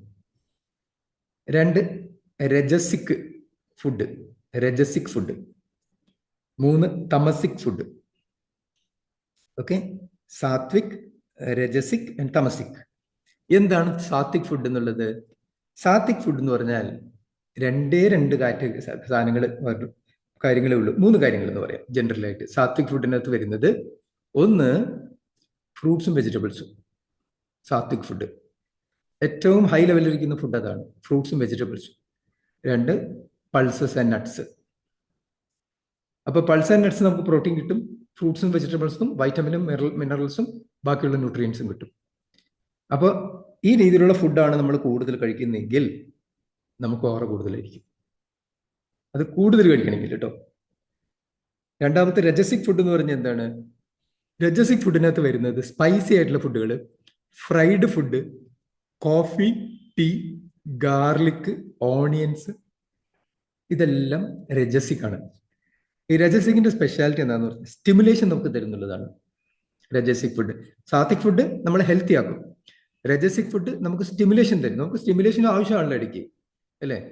നമ്മൾ ഹെൽത്തി ആയിട്ട് മാത്രമല്ല, ഒരു പ്രത്യേക സമയത്ത് നമുക്ക് എന്തെങ്കിലും സാധനം ചെയ്യാനുള്ള ഒരു പെട്ടെന്നൊരു എനർജി വേണമെങ്കിൽ നമുക്ക് അതിനെ സ്റ്റിമുലേഷൻ എന്ന് പറയുന്നു. അതിനൊരു കോഫി കുടിച്ചാൽ നമുക്ക് നമ്മുടെ മൂഡ് മാറും, ഒരു ടീ കുടിച്ചാൽ നമ്മുടെ മൂഡ് മാറും, ഒരു എനർജിയാണ്. ഈ ഗാർലിക്കും ഓണിയൻസിനൊക്കെ അതുണ്ട്. ചില മതവിഭാഗക്കാർ ഇതെല്ലാം ഒഴിവാക്കും. അതായത് സാത്വിക് മാത്രമേ കഴിക്കുള്ളൂ. അവർ രജസിക്ക് ഒഴിവാക്കും, തമസിക്ക് ഒഴിവാക്കും. ഉദാഹരണം പറഞ്ഞപ്പോൾ ജൈനമതം. ഈ ജൈനമതത്തിലുള്ളവർ ഉള്ളി ഇടില്ല ഭക്ഷണത്തിൽ. അവർ ഗാർലിക് ഉപയോഗിക്കൂല ഭക്ഷണത്തിൽ. കാരണം എന്താന്ന് പറഞ്ഞാൽ അവർക്ക് ആ സ്റ്റിമുലേഷൻ, കാര്യം അവർ പറയുന്നത് ഈ സ്റ്റിമുലേഷൻ മനുഷ്യന് ആവശ്യമില്ലാത്ത കാര്യങ്ങളൊക്കെ ചെയ്യിപ്പിക്കുന്നതാണ്. മനസ്സിലായില്ലേ? അപ്പൊ നമ്മൾ എപ്പോഴും കാമായിട്ടിരിക്കണമെങ്കിൽ സാത്വിക്ക് മാത്രമേ കഴിക്കാൻ പാടുള്ളൂ എന്നുള്ളതാണ് അവർ പറയുന്നത്. പിന്നെ 3ാമത്തെ കാറ്റഗറി ഫുഡാണ് തമസിക്. തമസ് എന്ന് പറഞ്ഞ അർത്ഥം എന്താ? ഇരുട്ട്, അല്ലേ. അപ്പൊ അങ്ങനത്തെ ഫുഡ് കഴിക്കുന്നവർ എപ്പോഴും ഇരുട്ടിലായിരിക്കും. എന്ന് പറഞ്ഞാൽ എന്താ പറയുന്നത്, വീഡിയോ ബ്രേക്ക് ആവുന്നു, കട്ട് ചെയ്ത് കയറുന്നു. ഓക്കെ, അത് വരുന്നെങ്കിൽ ബാൻഡ് വിഡ്ത്ത് പ്രോബ്ലം ആകും. ബാക്കിയുള്ളവർക്കൊന്നും പ്രോബ്ലം ഇല്ലല്ലോ? വീഡിയോ സ്മൂത്ത് ആയിട്ടല്ലേ എൻ്റെ വരുന്നത്? Yes or no? വേറെ പ്രശ്നമൊന്നുമില്ല. വേറെ വേറെ പ്രശ്നമൊന്നുമില്ല. പ്രശ്നമൊന്നുമില്ല. വേറെ പ്രശ്നമൊന്നുമില്ല. ഓക്കെ, അപ്പോൾ അവരുടെ ബാൻഡ്വിഡ്ത്ത് ആയിരിക്കും. ഓക്കെ, എനിവേ നമ്മുടെ റെക്കോർഡിംഗ് ഷെയർ ചെയ്യുമ്പോൾ എല്ലാം പ്രശ്നങ്ങളൊക്കെ സോൾവ് ഒന്നുകൂടി കാണാമല്ലോ. ഫൈൻ. അപ്പോൾ തമസ് എന്ന് പറഞ്ഞാൽ ഇരുട്ടാണ്. ഈ ഇരുട്ടെന്ന് പറഞ്ഞാൽ അത്രയ്ക്കും അതിന്റെ എനർജി ലെവല്, അതിന്റെ വൈബ്രേഷൻ വളരെ കുറവാണ് അങ്ങനത്തെ ഫുഡ് കഴിക്കുന്നവരുടെ. അതിന് ഏറ്റവും വലിയ എക്സാമ്പിൾസ് ആണ് ഇറച്ചി, മീന്, alcohol, processed food, fast food. ഇതെല്ലാം ആ കാറ്റഗറിയിൽ വരും. മനസ്സിലായില്ലേ? ഇത് ഇത് പക്ഷെ അപ്പൊ നമ്മൾ ചിന്തിക്കും, ഇറച്ചിയും മീനും ഇല്ലാതെ എങ്ങനെയാ പറ്റുക കഴിക്കാനും ജീവിക്കാനായിട്ട്, അല്ലേ? നമുക്ക് വളരെ ആവശ്യമില്ല. കാര്യം റിച്ച് സോഴ്സ് ഓഫ് പ്രോട്ടീൻ എന്നുള്ളത് ഏറ്റവും കൂടുതൽ ഇപ്പൊ കണ്ടുപിടിച്ചിരിക്കുന്നത് ബീഫിലാണ്. നമ്മൾ കഴിച്ച ഉടനെ നമ്മുടെ ശരീരം ആ പ്രോട്ടീൻ വലിച്ചെടുക്കണമെങ്കിൽ അതിന് ഏറ്റവും നല്ല ബീഫാണ്. ഏറ്റവും കൂടുതൽ ബീഫ് ഉപയോഗിക്കുന്നത് യൂറോപ്യൻ കൺട്രീസ്, അമേരിക്കൻ കൺട്രീസിലുള്ളവരൊക്കെ ബീഫ് ഇഷ്ടംമാതിരി കഴിക്കുന്നുണ്ട്. അതുപോലെ നമുക്കറിയാം ആട്ടിറച്ചിയിൽ നല്ല ന്യൂട്രീഷൻ ഉണ്ട്. പക്ഷേ ഇവിടെ നമ്മൾ ശ്രദ്ധിക്കേണ്ട കാര്യം എന്താണെന്നറിയോ? നമ്മൾ ഈ തമസിക് ഫുഡ് നമുക്ക് കഴിക്കേണ്ടതെന്നില്ല, കഴിക്കാം, പക്ഷേ മിതമായ തോതിൽ കഴിക്കാൻ പാടുള്ളൂ. അതിനെ മിക്സ് ചെയ്ത് കഴിക്കണം. എന്തായിട്ട് മിക്സ് ചെയ്ത് കഴിക്കണം? സാത്വിക് ഫുഡായിട്ട് മിക്സ് ചെയ്ത് കഴിക്കണം. അതെങ്ങനെയാ മനസ്സിലാക്കുക എന്ന് പറഞ്ഞാൽ നമ്മുടെ ഡെന്റൽ സ്ട്രക്ചർ ഒന്ന് എടുത്ത് നോക്കിയാൽ മതി. നമ്മുടെ ദൈവം നമുക്ക് തന്നിരിക്കുന്ന പല്ലുകളൊന്ന് ശ്രദ്ധിച്ചിട്ടുണ്ടാവും നിങ്ങൾ എപ്പോഴെങ്കിലും? നമുക്ക് ഏറ്റവും കൂടുതലുള്ള എന്താ? ഫ്ലാറ്റ് ടീത്താണ് ഏറ്റവും കൂടുതലുള്ളത്. ഫ്ലാറ്റ് ആയിട്ടുള്ള ടീത്താണ്. വിസ്ഡം ടീത്ത് എന്നൊക്കെ പറഞ്ഞ് ഫ്ലാറ്റ് ആണ്. ഈ ഫ്ലാറ്റ് ടീത്ത് എന്തിനുള്ളതാ? ചവച്ചരയ്ക്കാനുള്ളതാണ്. അതായത് വെജിറ്റേറിയൻ സാധനങ്ങൾ കഴിക്കാനുള്ള സാധനമാണ് ഫ്ലാറ്റ് ടീത്ത്. കനൈൻ ടീത്ത് എന്ന് പറയും, അത് ഉളിപ്പല്ല്. അത് എത്ര ഉണ്ട്? 4 ഉള്ളൂ. ഉളിപ്പല്ല് എന്തിനുള്ളതാ? കടിച്ചു പറിക്കാനുള്ളതാണ്. അതായത് ഇറച്ചി നിങ്ങൾ കഴിച്ചോളൂ, 4 പല്ലിന് ഉള്ള ഇറച്ചിയെ കഴിച്ചാൽ മതി എന്ന് പറയുന്നത്. അതിന്റെ പല്ലിന്റെ എണ്ണം കുറവല്ലേ? 4 ഉള്ളൂ. ഫ്ലാറ്റ് ടീത്താണ് കൂടുതൽ. ഫ്രണ്ടിലെ ടീത്ത് നമ്മൾ ഉപയോഗിക്കുന്നത് വളരെ കുറവ് മാത്രമേ ഉപയോഗിക്കുള്ളൂ, ബാക്കിയുള്ള ഫ്രണ്ടിലെ പല്ലുകൾ. അപ്പൊ അതിന് തന്നെ നമ്മുടെ ഡെന്റൽ സ്ട്രക്ചറിന് തന്നെ അത് തെളിവുണ്ട്. അതിന്റെ നിങ്ങൾ കൂടുതൽ കഴിക്കേണ്ടത് സാത്വിക് ഫുഡാണ്, വെജിറ്റബിൾസും ഫ്രൂട്ട്സും ആണ്. കടിച്ചു പറിക്കേണ്ട സാധനങ്ങൾ കുറച്ച് കഴിക്കാൻ പാടുള്ളൂ. ഇതിന്റെ കോമ്പിനേഷൻ നമുക്ക് കഴിക്കണം എന്നുള്ളതാണ്. ഓക്കെ, അപ്പൊ അങ്ങനെയാണെങ്കിൽ നമ്മുടെ ഓറ കൂടുതലായിരിക്കും. പിന്നെ നമുക്ക് ഡെയിലി രാവിലെ തന്നെ എഴുന്നേറ്റ് ഒരു പ്രാക്ടീസ് ചെയ്യാം. രാവിലെ മുതലുള്ള ഒരു പ്രാക്ടീസ് മൊത്തത്തിൽ നോക്കുകയാണെങ്കിൽ ഓറ കൂട്ടാനായിട്ട് നമ്മൾ ചെയ്യേണ്ടത് മോർണിംഗ്, ജസ്റ്റ് ഒന്ന് സമ്മറൈസ് ചെയ്യാണ് ഞാൻ. മോർണിംഗ് ചെയ്യേണ്ടത് പ്രെയർ, മെഡിറ്റേഷൻ ചെയ്യുക രാവിലെ തന്നെ. മെഡിറ്റേഷൻ, ഒരു ഓറ മെഡിറ്റേഷൻ നമുക്കൊന്ന് ജസ്റ്റ് ഒന്ന് നോക്കാം. അപ്പോൾ 2, രാവിലെ പ്രാർത്ഥിക്കുക. അത് നമ്മുടെ സാധാരണ എല്ലാവരും അവരവരുടെ മതപ്രകാരം പ്രാർത്ഥിക്കാറുണ്ട് രാവിലെ എഴുന്നേറ്റ ഉടനെ തന്നെ, അല്ലേ? പിന്നെ ഗ്രാറ്റിറ്റ്യൂഡ് പ്രാക്ടീസ് ചെയ്യണം. രാവിലെ എഴുന്നേറ്റ ഉടനെ നമ്മൾ നന്ദി പറയുക. എല്ലാത്തിനും നമുക്ക് കിട്ടിയിട്ടുള്ള എല്ലാ മേഖലയിലുള്ള എല്ലാ അനുഗ്രഹങ്ങൾക്കും നന്ദി പറയുക. പകൽ സമയം, അപ്പം അങ്ങനെ ഒരു ദിവസം നമുക്ക് തുടങ്ങാം. പകൽ സമയം, ഡേ ടൈമിൽ നമ്മൾ പോസിറ്റീവായിട്ടുള്ള കമ്മ്യൂണിക്കേഷൻസ് വേണം നടത്താനായിട്ട്. പോസിറ്റീവായിട്ടുള്ള തിങ്ക് ചെയ്യുക. നമ്മൾ ഗോസിപ്പ് അവോയ്ഡ് ചെയ്യുക. നേരത്തെ പറഞ്ഞ പോലെ ബ്ലെയിമിങ്, കംപ്ലൈനിങ്, ക്രിട്ടിസൈസിങ്, ജഡ്ജിങ് ഒഴിവാക്കുക. അപ്പൊ ഡേ ടൈമിൽ ത്രൂ ഔട്ട് നമ്മൾ ആ രീതിയിലുള്ള ഒരു ലൈഫായിരിക്കണം നമ്മുടെ. ഓക്കെ. പിന്നെ നൈറ്റിൽ നമ്മൾ കിടക്കുന്നതിന് മുമ്പായിട്ട് നമ്മളൊന്ന് റിഫ്ലക്ഷൻ നടത്തുക. എന്ന് പറഞ്ഞാൽ സ്വയം ഒരു ആത്മപരിശോധന നടത്തുക. എങ്ങനെ? ഇന്ന് ഞാൻ ആരെങ്കിലും എന്തെങ്കിലും നെഗറ്റീവായിട്ടുള്ള കാര്യങ്ങൾ പറഞ്ഞിട്ടുണ്ടോ? ആരെങ്കിലും വാക്കുകൊണ്ടോ പ്രവൃത്തി കൊണ്ടോ ഞാനത് ഉപദ്രവിച്ചിട്ടുണ്ടോ എന്ന് ഒരു ബോധപൂർവമായിട്ടുള്ളൊരു ആത്മപരിശോധന നടത്തുക. ആ പരിശോധനയിൽ നിന്ന് തന്നെ നമുക്ക് ഉത്തരം കിട്ടും, ഇല്ലേ? അങ്ങനെ നമ്മൾ കണ്ടുപിടിക്കണം. നമ്മൾ ആരെങ്കിലും ഒക്കെ എന്തെങ്കിലും ചെയ്തിട്ടുണ്ടെങ്കിൽ നമ്മൾ ഉടനെ അതിന് റിപ്പൻറ്റ് ചെയ്യുക, സോറി നമ്മൾ പറയുക. പറ്റുവാണെങ്കിൽ നേരിട്ട് അവരുടെ അടുത്ത് സോറി പറയുക, പിറ്റേ ദിവസം വല്ലതും കാണുമ്പോൾ. ഓക്കെ, അപ്പം ആ രീതിയിൽ നമ്മുടെ ഒരു ഡേ കംപ്ലീറ്റ്ലി റിഫൈൻഡ് ആക്കണം. പിന്നെ നൈറ്റിൽ ഉറങ്ങുന്നതിന് മുമ്പ് തന്നെ ഫോർഗീവ് എവ്രി വൺ. ഓക്കെ, നമ്മുടെ മനസ്സിൽ ആരെങ്കിലും അടുത്തൊക്കെ ദേഷ്യമോ ഗ്രഡ്ജോ ഒക്കെ ഉണ്ടെങ്കിൽ അവരുടെ അടുത്ത് ഫോർഗീവ് ചെയ്യുക, പുറത്തു കൊടുക്കുക ഉറങ്ങുന്നതിന് മുമ്പ്. ഓക്കെ, അപ്പോഴേ നമുക്ക് പീസ്ഫുൾ ആയിട്ടുള്ളൊരു സ്ലീപ്പ് കിട്ടുള്ളൂ. എന്നിട്ട് നമ്മുടെ ബ്രീത്തിങ് ടെക്നിക്ക്, പ്രത്യേകിച്ച് ബോക്സ് ബ്രീത്തിങ് ട്രൈ ചെയ്യുക. ട്രൈ ചെയ്തിട്ട് അങ്ങനെ ഉറങ്ങും. മനസ്സിലായില്ലേ? അപ്പൊ അങ്ങനെ നമ്മൾ ചെയ്യുമ്പോൾ നമ്മൾ കാമായിരിക്കും. ഒരു ദിവസം മുഴുവൻ നമ്മുടെ പോസിറ്റീവ് ആയിട്ടുള്ള ഒരു വൈബ്രേഷൻ ആയിരിക്കും. ഓക്കെ, അപ്പോൾ ഓറ എന്നുള്ള ഒരു മാജിക്കൽ പവർ ഒന്നും അല്ല അത്, അല്ലേ? എല്ലാവർക്കും അതുണ്ട്. അത് നമ്മുടെ സ്പിരിച്വാലിറ്റി, നമ്മുടെ ബിഹേവിയർ, ഇതൊക്കെ നമ്മുടെ ലൈഫ് സ്റ്റൈല്, നമ്മുടെ ഫുഡ്, ഇതൊക്കെ ആയിട്ട് ബന്ധപ്പെട്ടാണ് കിടക്കുന്നത്. നമ്മൾ ചേഞ്ച് ചെയ്യേണ്ട എന്തൊക്കെയാണ്? നമ്മുടെ മൈൻഡ്, നമ്മുടെ ഹാബിറ്റ്സ്, നമ്മുടെ ആറ്റിറ്റ്യൂഡ്. ഇത്ര കാര്യങ്ങൾ ചേഞ്ച് ചെയ്യുകയാണെങ്കിൽ ഡെഫിനറ്റ് ആയിട്ട് നമ്മുടെ ഓറ എൻഹാൻസ്ഡ് ആവും. അപ്പം നമ്മൾ ഹൈ ഓറയിലാണെങ്കിൽ നമ്മുടെ ഓറ മാത്രമല്ല, നമ്മൾ ഇടപെടുന്ന ആൾക്കാരിലേക്ക് നമുക്കിത് ഈ എനർജി പകർന്നു കൊടുക്കാൻ പറ്റും.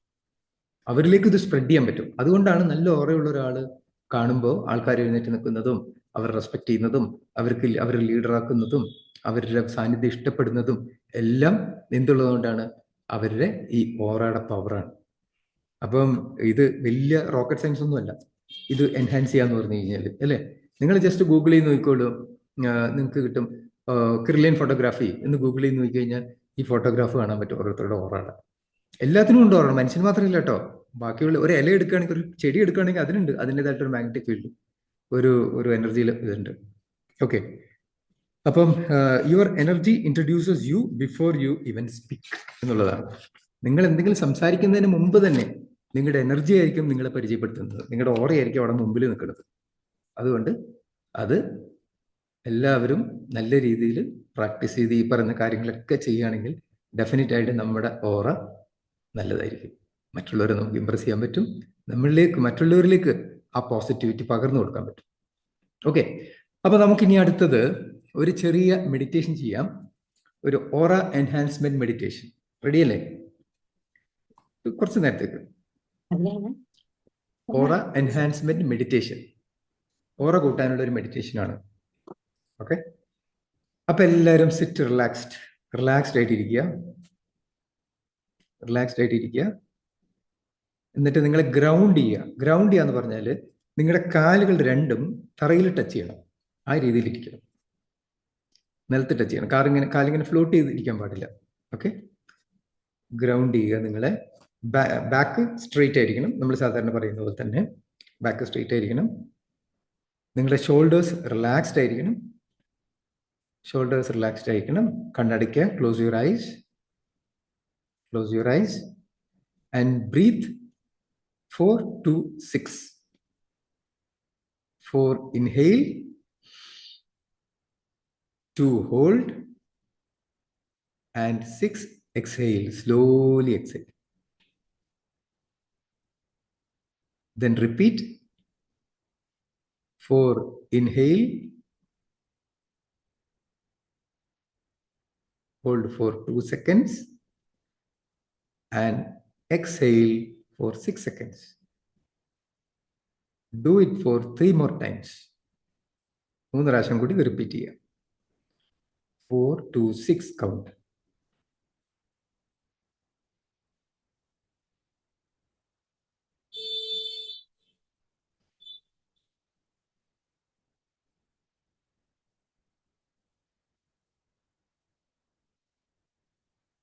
അത് ചെയ്തു കഴിഞ്ഞാൽ നിങ്ങൾ നിങ്ങളോട് തന്നെ പറയുക, എൻ്റെ ശരീരം ശാന്തമാണ്.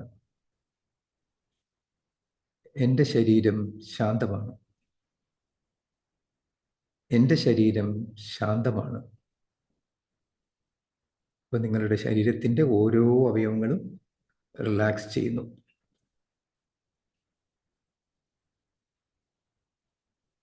ഇനി നിങ്ങളുടെ ശ്രദ്ധയെ നിങ്ങളുടെ ഹൃദയഭാഗത്തേക്ക് കൊണ്ടുവരിക.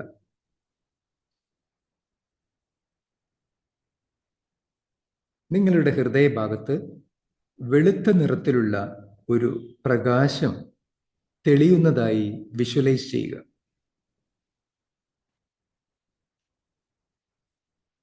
അതിങ്ങനെ തെളിഞ്ഞ് അതിൻ്റെ പ്രകാശം ശക്തമായി വരുന്നു. അതാണ് നിങ്ങളുടെ ഓറ. അങ്ങനെ ശക്തമായിട്ട് ആ പ്രകാശം നിങ്ങളുടെ ശരീരത്തെ ചുറ്റിയുള്ള ഒരു വലിയ പ്രകാശ വലയമായി രൂപപ്പെടുന്നതായി സങ്കല്പിക്കുക. പതുക്കെ അതിൻ്റെ തീഷ്ണത കൂടുന്നു. ഒരു പ്രകാശ വലയമായി നിങ്ങളുടെ ചുറ്റും ആ ഓറ വ്യാപിക്കുന്നു.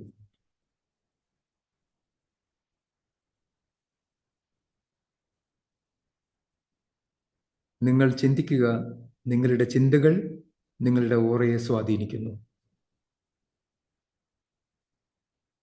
ഈ ഓറ ശുദ്ധവും ശക്തവുമാണ്. സാധാരണഗതിയിൽ ശ്വാസം വിടുക. ഇനി ഈ വാക്കുകൾ പറയുക: എൻ്റെ ഓറ ശുദ്ധവും ശക്തവുമാണ്. മനസ്സിൽ പറഞ്ഞാൽ മതി, എൻ്റെ ഓറ ശുദ്ധവും ശക്തവുമാണ്.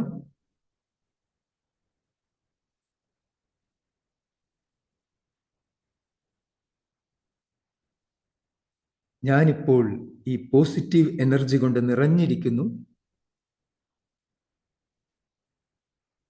ഞാനിപ്പോൾ ഈ പോസിറ്റീവ് എനർജിയാൽ നിറഞ്ഞിരിക്കുന്നു. ഞാനിപ്പോൾ ഈ പോസിറ്റീവ് എനർജിയാൽ നിറഞ്ഞിരിക്കുന്നു. എൻ്റെ സാന്നിധ്യം മറ്റുള്ളവർക്ക് ശാന്തി നൽകുന്നു. എൻ്റെ സാന്നിധ്യം മറ്റുള്ളവർക്ക് ശാന്തിയും സമാധാനവും നൽകുന്നു. എൻ്റെ സാന്നിധ്യം മറ്റുള്ളവർക്ക് ശാന്തിയും സമാധാനവും നൽകുന്നു.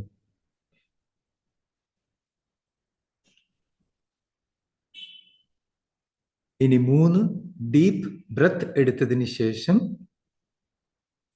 കണ്ണുകൾ സാവകാശം തുറക്കുക.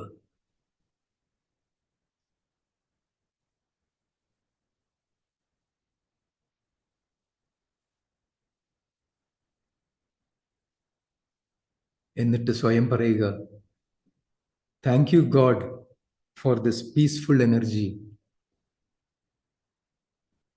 Thank you God for this peaceful energy.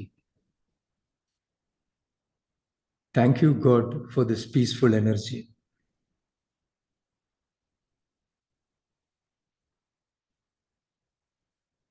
That's all. Now your aura is enhanced. നിങ്ങൾ അറിയാതെ നിങ്ങളുടെ ഓറ ഇപ്പോൾ കൂടിയിട്ടുണ്ട്. ഈ സിമ്പിൾ ഓറ എൻഹാൻസ്മെന്റ് മെഡിറ്റേഷൻ ഡെയിലി ഒരു 10 മിനിറ്റ് രാവിലെയും വൈകിട്ടും ഉറങ്ങുന്നതിന് മുമ്പ് ചെയ്യാൻ പറ്റുവാണെങ്കിൽ അത് തീർച്ചയായിട്ടും നിങ്ങളുടെ ഓറയെ സ്വാധീനിക്കും പോസിറ്റീവായിട്ട്. കാരണം നമുക്കറിയാം, നമ്മളുടെ ചിന്തകളാണ് എല്ലാം. ചിന്തകളാണ് ഇമോഷൻസ് ആവുന്നത്, വികാരങ്ങളാവുന്നത്.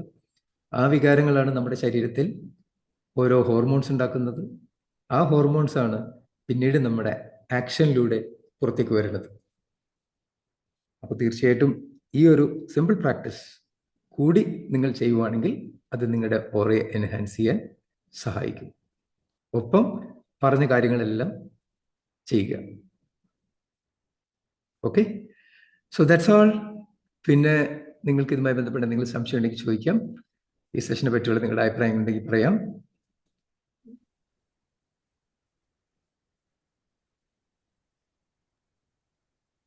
ഓക്കെ ടോണി, ഈ ഓറ ഒരു ട്രീറ്റ്മെന്റ് ആയിട്ട് ഉപയോഗിക്കുന്നില്ലേ ആൾക്കാർ? ഓറ ട്രീറ്റ് ചെയ്യാൻ ഉപയോഗിക്കുന്നുണ്ട്. ഓറ ട്രീറ്റ് ചെയ്യാൻ ഉപയോഗിക്കുന്നുണ്ട്. അതായത് ഞാൻ കണ്ടിരുന്നു അങ്ങനെ ഇങ്ങനെ ചെയ്ത് പോസിറ്റീവ് എനർജി ഇങ്ങനെ ചെയ്യുന്നവര്. എന്താ അതിന് എന്തോ ട്രീറ്റ്മെന്റ്, എന്തോ പേരുണ്ട് അതിന്. അതെ, ആ ട്രീറ്റ്മെന്റ് പറയുന്നത് റേക്കി. ഞാൻ റേക്കി പഠിച്ചിട്ടുണ്ട്. റേക്കി ഞാൻ ഫസ്റ്റ് ലെവൽ കഴിഞ്ഞിട്ടുണ്ട്. അതേപോലെ ഈ ഓറ ഞാൻ ഒരിക്കലും വനിതാ എക്സിബിഷൻ എറണാകുളത്ത് ഒരിക്കൽ കണ്ടപ്പോ അവരൊരു ലൈറ്റ് ഇട്ടിട്ട് കാണിച്ചു തന്നു. ഇങ്ങനെ ഒരു ബ്ലൂ ഒരു ലൈന് വരുന്ന ഒരു ഇതില് കണ്ടു കുറെ കൊല്ലങ്ങൾക്ക് മുമ്പ്. ഓ ശരി ശരി. ഓറ അതെനിക്ക് തോന്നുന്നു നിങ്ങൾ പറഞ്ഞ ഫോട്ടോഗ്രാഫിയോ അങ്ങനെ എന്തോ ആയിരിക്കും. അത് ക്രില്ലിയൻ ഫോട്ടോഗ്രാഫി ആയിരിക്കും ഇത്. അതിപ്പോ നമുക്ക് അവൈലബിൾ ആണ്, ഇവിടെ നിന്ന് ചെയ്യാം നമുക്കത് എന്നാണ് പറയപ്പെടുന്നത്. ഞാൻ ട്രൈ ചെയ്തിട്ടില്ല, പക്ഷെ അങ്ങനെ ചെയ്യാം. അപ്പം ശരിക്കും താങ്കളിപ്പം അസീസ്ക്ക് പറഞ്ഞത് ഇതിനകത്ത് ഞാൻ ആഡ് ചെയ്യേണ്ട ഒരു പോയിന്റ് ആണ്. അതായത് ഈ ഓറ, നമ്മുടെ ഓറ ക്യൂർ ചെയ്യാൻ യൂസ് ചെയ്യാം. ഞാൻ അങ്ങനെ ഒരാളുടെ കയ്യിൽ നിന്നാണ് ഞാൻ ഈ റേക്കി പഠിച്ചത്. അതായത് കുറച്ച് ഈ ട്രീറ്റ്മെന്റ് ഇപ്പൊ NYL എന്നായിട്ട് പറഞ്ഞിട്ട് നിങ്ങളെ മുത്തുപ്പേടം എന്നിട്ട് ഒരാള് ഓൺലൈനായിട്ട് ഈ എങ്ങനെയുള്ള ഇതായിരിക്കും അയാള് ശരിക്ക് ഇതാണ് ആ ട്രീറ്റ്മെന്റ്. ഞങ്ങളൊക്കെ ഇവിടുന്ന് ആ ട്രീറ്റ്മെന്റ് എടുക്കുന്നുണ്ട്. ഓ, നിങ്ങൾ എടുക്കുന്നുണ്ടോ? നമ്മളെ ഫോട്ടോസ് അയച്ചു കൊടുക്കുക. എന്നിട്ട് നമ്മൾ ഒരുത്തില് കിടന്നു കഴിഞ്ഞാല് ആ ടൈമില് ഒരു നിശ്ചയ ടൈമിൽ തരും. അതിൽ നമുക്ക് കണ്ണടച്ച് കിടക്കും. Okay okay. ഇടയ്ക്ക് ആ സ്റ്റക്കായി, ബാൻഡ് വിഡ്ത്തിന്റെ പ്രോബ്ലം ആയിരിക്കും. Okay okay. അപ്പൊ ശരിക്കും പറയണെങ്കിൽ ഞാൻ കുറച്ച് വർഷങ്ങൾക്ക് മുമ്പ് ഒരാളുടെ അടുത്ത് പോയപ്പം, ഒരു റേക്കി മാസ്റ്റർ അടുത്ത് പോയപ്പം, എറണാകുളത്ത് ഒരു ഹോസ്പിറ്റൽ ഉണ്ട്, PNVN ഹോസ്പിറ്റൽ എന്ന് പറഞ്ഞ മദർ ഫാർമസി ജംഗ്ഷൻ. അവിടെ ചെന്നപ്പോൾ അവിടുത്തെ ഒരു റേക്കി വെച്ച് ക്യൂർ ചെയ്യുന്ന ഒരു ഡോക്ടർ ഉണ്ടായിരുന്നു. പുള്ളിക്കാരൻ ഞാൻ വേറൊരു ബിസിനസ് സംബന്ധമായിട്ട് പോയതാ. പക്ഷെ പുള്ളി എൻ്റെ അടുത്ത് അപ്പോഴാണ് അറിയുന്നത് ഇദ്ദേഹം ഓറ റേക്കി മാസ്റ്റർ ആണെന്നും ആ റേക്കി ആ ഓറയുടെ പവർ പുള്ളി എനിക്ക് കാണിച്ചു തന്നു. അത് പുള്ളിയുടെ എനർജി എടുത്തിട്ട് ഒരു ക്രിസ്റ്റലിലൂടെ അതിങ്ങനെ ആവാഹിച്ചിട്ട് എൻ്റെ ബോഡിയിലേക്ക് പുള്ളി വിട്ടു. പക്ഷെ ആ ക്രിസ്റ്റൽ പുള്ളി വെച്ചിരിക്കുന്നത് എങ്ങനെയാണ്, ഇങ്ങനെയാണ് ഈ ഡിസ്റ്റൻസിലാണ് വെച്ചിരിക്കുന്നത്. എന്നിട്ട് ഇവിടെ നിന്ന് പുള്ളിക്കാരൻ ഇങ്ങനെ അങ്ങോട്ട് കൊണ്ടുപോയപ്പോഴേക്കും ഒരു ചെറിയൊരു ഒരു നൈഫ് ഷാർപ്പ് ഒബ്ജക്റ്റ് വെച്ച് നമ്മുടെ കയ്യിൽ ഇങ്ങനെ വരച്ച പോലെ തോന്നി എനിക്ക്. പക്ഷെ അതൊരു ഡിസ്റ്റൻസിലാണ് പിടിച്ചിരിക്കുന്നത്, മനസ്സിലായോ? അപ്പൊ എനിക്ക് ഇതിന്റെ സാന്നിധ്യം എന്താണെന്ന് മനസ്സിലായി, ഓറ എന്താണെന്ന് മനസ്സിലായി. അപ്പൊ പുള്ളിയുടെ ചോദിച്ചപ്പോൾ പുള്ളി പറഞ്ഞു, ഇത് പഠിക്കണോ, ഈ ഓറ ഈ റേക്കിയുടെ കാര്യം എന്താ വെച്ചാൽ ഫസ്റ്റ് ലെവൽ അത് പകർന്നു തരാനേ പറ്റുള്ളൂ. അത് തിയറി ആയിട്ടൊന്നും ബുക്കൊന്നും വായിച്ച് പറയണതല്ല. ഈ ഓറയുള്ള ആളുടെ കയ്യിൽ നിന്ന് നമ്മുടെ